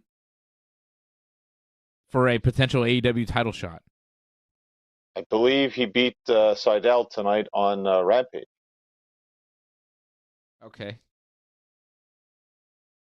He's the cousin of the original Sin Cara. How about that? Oh, wow. I didn't know that. Wow. That is his claim to fame. Cousin of Sin Cara. So Magnus. Okay, who wins this match? The All-Star Scramble. Who gets a title shot? I'm going to go with Brian Cage. Wow. Oh, that's a good pick. But I'm keeping Wardlow, I think. Swerve won't win. Brian Cage is associated with Swerve. I think he'll get a title shot. It'll be like a throwaway match. Wardlow? Oh, Wardlow makes sense, too. Wardlow's been cutting angry promos. But then you give him a title shot, and then what? He loses? I mean, wait and see. They have an idea. They cut that promo for a reason, so they have some sort of idea what's going to happen. Maybe he gives it to Adam Cole when Adam Cole's ready. He didn't seem like he wanted to do that. Seems like he's in it for himself. Well, that's it. Maybe do a story with that, too. Like, just because you become a number one contender doesn't mean you have to get the shot right away. Doesn't mean you ever get the shot. Remember, the Bucks became number one contenders, never got a shot. Well, this is their shot now that they're getting at Revolution for the tag team titles. That's why they have a tag title shot, I think. Well, no, because remember they lost the shot to Kenny and Jericho. Oh, yeah, that's right. Yeah. They're only getting a tag title shot really because they had the match with Sting and Darby anyways, And Sting and Darby wound up becoming tag team champions leading into this match. Right? Exactly, yeah. Okay, so you got Wardlow. I'm going to go with Brian Cage. I think either or, whatever. FTR. I like the match that FTR had on Dynamite this week against the Blackpool Combat Club. FTR and Eddie Kingston. Decent. It was all right. It's the win Brian gets because he won't win on the pay-per-view. But Which it was is all right. ridiculous. I'm so sick of that. FTR taking on John Moxley and Claudio Castagnoli in a tag team match. All right. I think FTR will win. Tough one. I don't think it's tough because the Blackpool Combat Club, they won the trios match on Dynamite. This is the tag team match. This is FTR's specialty. Moxley and Claudio are not tag team specialists. I believe that FTR for sure wins this match. I'm pretty confident.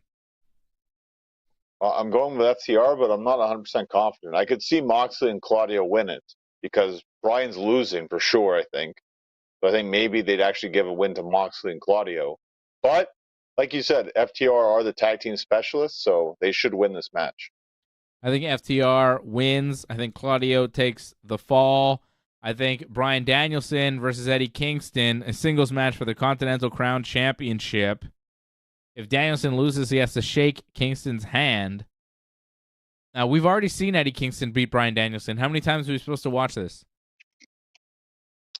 One more time. No. On pay-per-view. Bryan wins because Eddie Kingston absolutely sucks.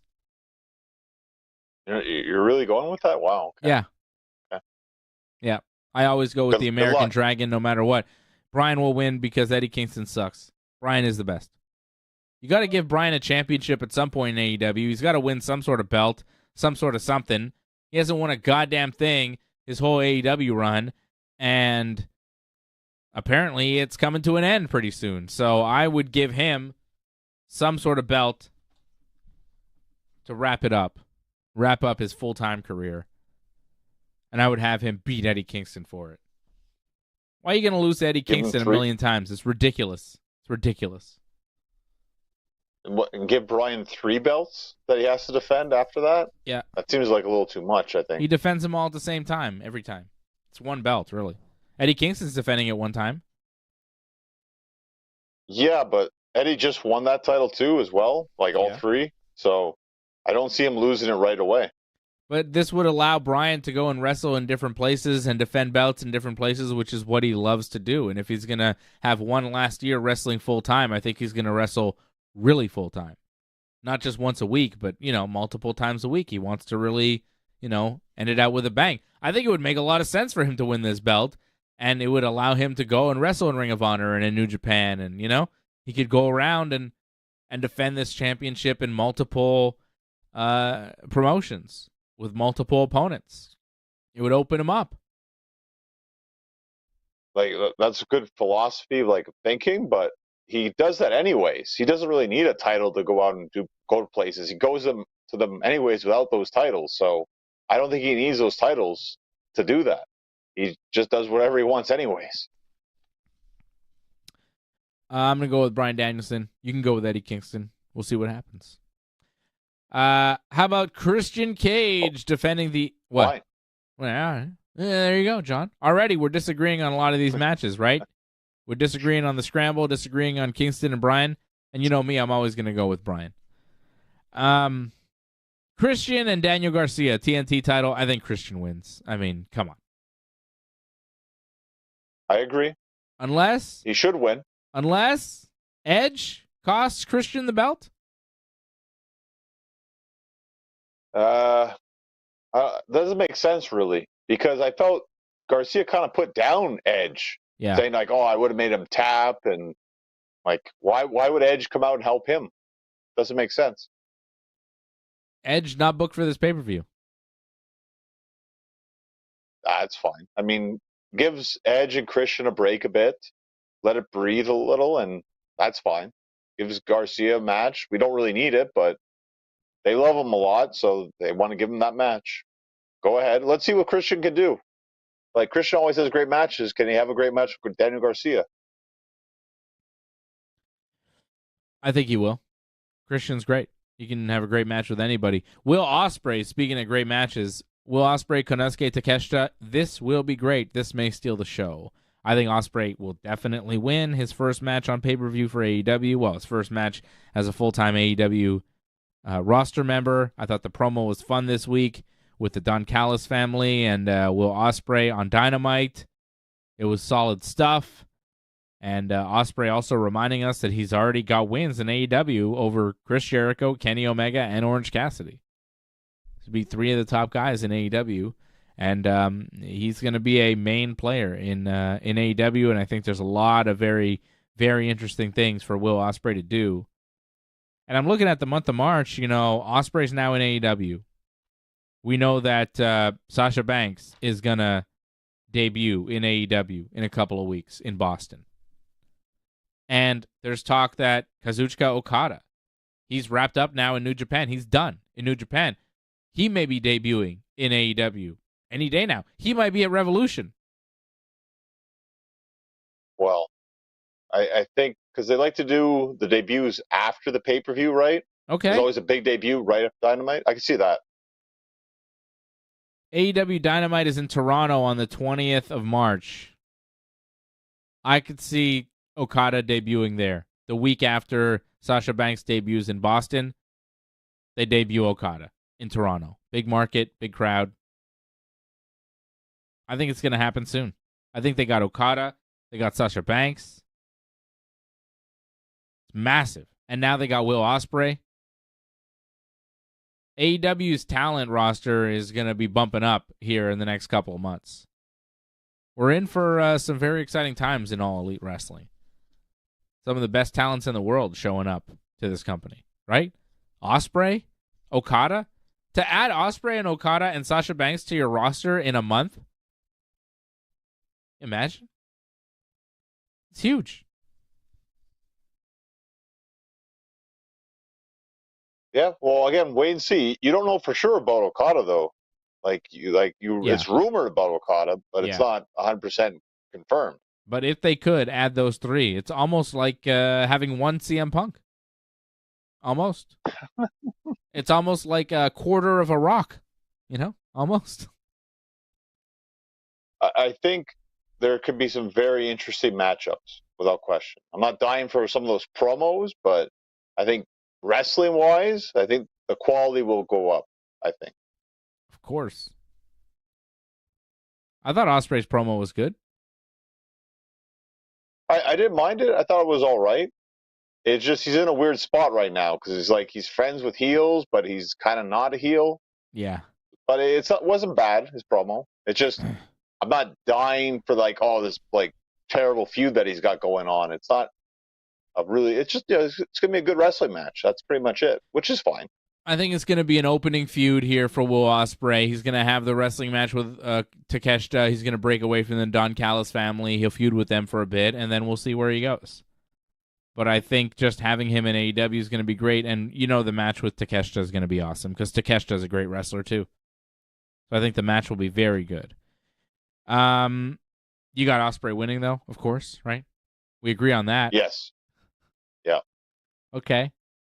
How about Toni Storm and Deonna Purrazzo? Does the timeless one, Toni Storm, lose her AEW World title to Deonna? I think not.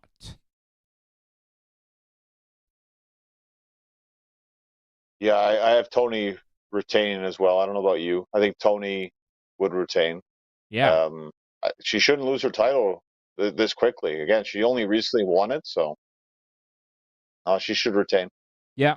I've got Toni Storm retaining for sure. I think the match will be very good, though, with Deonna Purrazzo.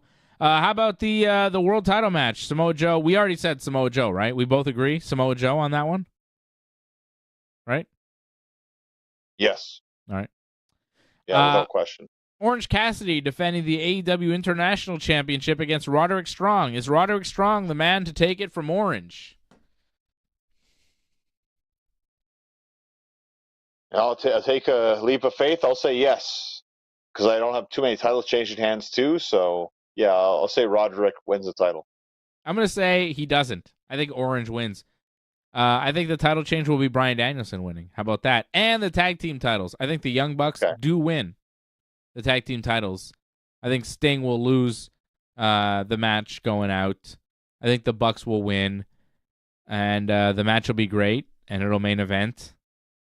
And then we'll have a nice long celebration for Sting after the match. But I think the Bucks will wind up winning the tag team titles. I don't think we have Sting and Darby going out still tag team champions and then they vacate the belts and do a tournament or whatever. I don't think they do that. I think they just have the Bucks, find a way to win, cheat to win, whatever. They beat Sting. Sting shakes their hand. Maybe afterwards they do a little celebration. And that's that. I think the Young Bucks do win, though. I think that's the right thing to do, right? On the way out, your retirement match, you should lose. Yeah, I agree. No, I think the Bucks, they should win. It's the way it should be. Like, instead of doing a tournament, I prefer having champions around instead of doing more tournaments. We're going to have our own hard tournament coming up soon, too, so we don't need more tournaments. No, we don't. So I think the Young Bucks just walk away as the new AEW Tag Team Champions, and that'll be, what, 2-3 times?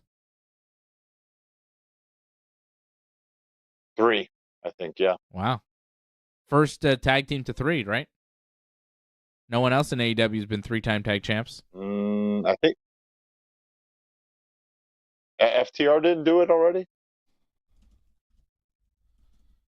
Hold on, I can tell you right now. I'm going to pull up the AEW Tag Team Championship title history.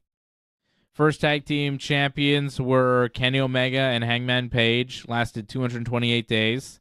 They lost the belts to the FTR. That lasted 63 days. They lost them to the Young Bucks, who held them for 302 days. Longest reigning tag team champions. They dropped them to the Lucha Brothers, who held them for 122 days. The Lucha Brothers dropped them to Jurassic Express, who held them for 161.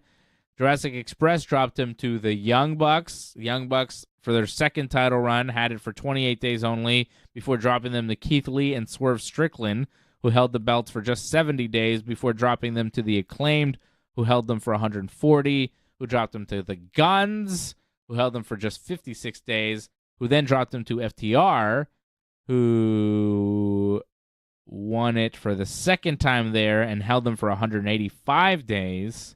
And then they dropped them to Ricky Starks and Big Bill, who held them for 123 days, who dropped them to Sting and Darby, who are the current champions. So FTR and the Bucks, both 2-time champions, John. Not 3-time champions, FTR. Just 2 times.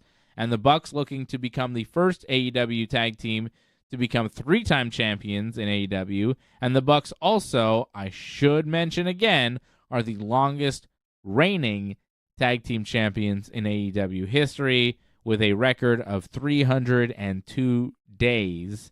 And this is not Wikipedia information. This is all on the AEW official website. So these are stats that they do keep.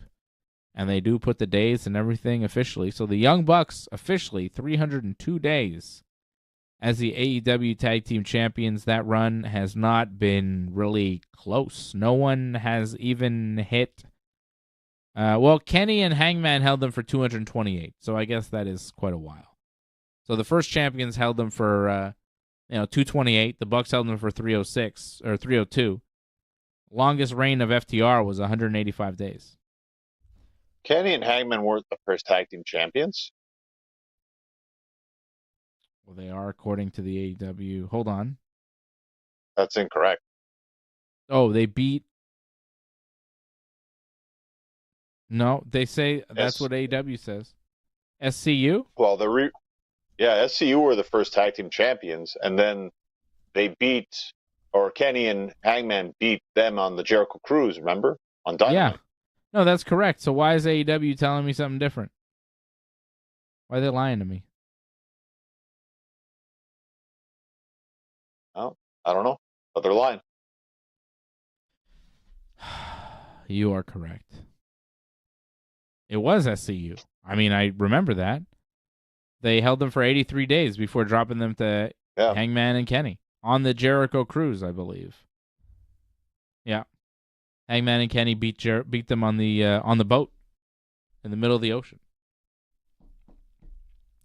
Yeah, it's weird. AEW's official website. Like, I'm not even lying here. I can show it to you. I'm not making this up. I looked up the tag team title history. AEW's website popped up.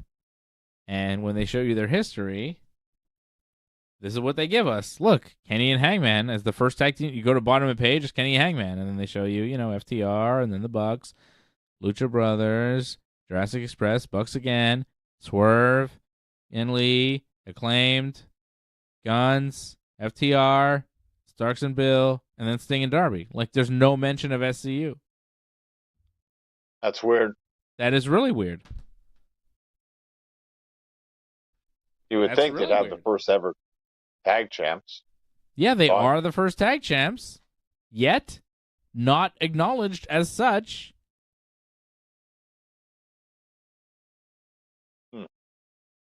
As Kenny and Hangman, it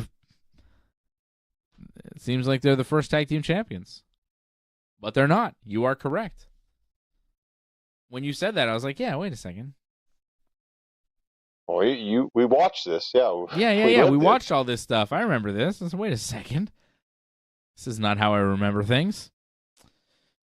Anyways, Young Bucks looking to become the first ever 3-time AEW Tag Team Champions. I believe that they will achieve that goal and become the champs again for AEW Revolution coming up Sunday night. Johnny North, you've got a match coming up Sunday afternoon, right? Tell us about it. Yeah, for Torture Chamber Pro Wrestling. Going to be in Laval, 1000 Boulevard d'Avenir, 4 p.m. bell time. I'm in a tag match. Me and it's a new Damage Inc. Damage Inc. like 3.0 now, I guess. We're going to be up against Bjork Hacken and a mystery partner. We have no idea who it's going to be exactly. So, be an interesting match this Sunday in Laval. It's going to be a huge match against your former tag team partner. Go check it out at North Genesis or at Genesis Johnny North on Instagram, at North Genesis on Twitter for more information on that. Go check out Torture Chamber Pro Wrestling, some great pro wrestling right here in the Montreal area, out in Laval. They do great shows pretty much every month or every couple of months on Sunday afternoons out there in Laval, and it's a solid show. It's a lot of fun. Fun for the whole family. I've been to many of them.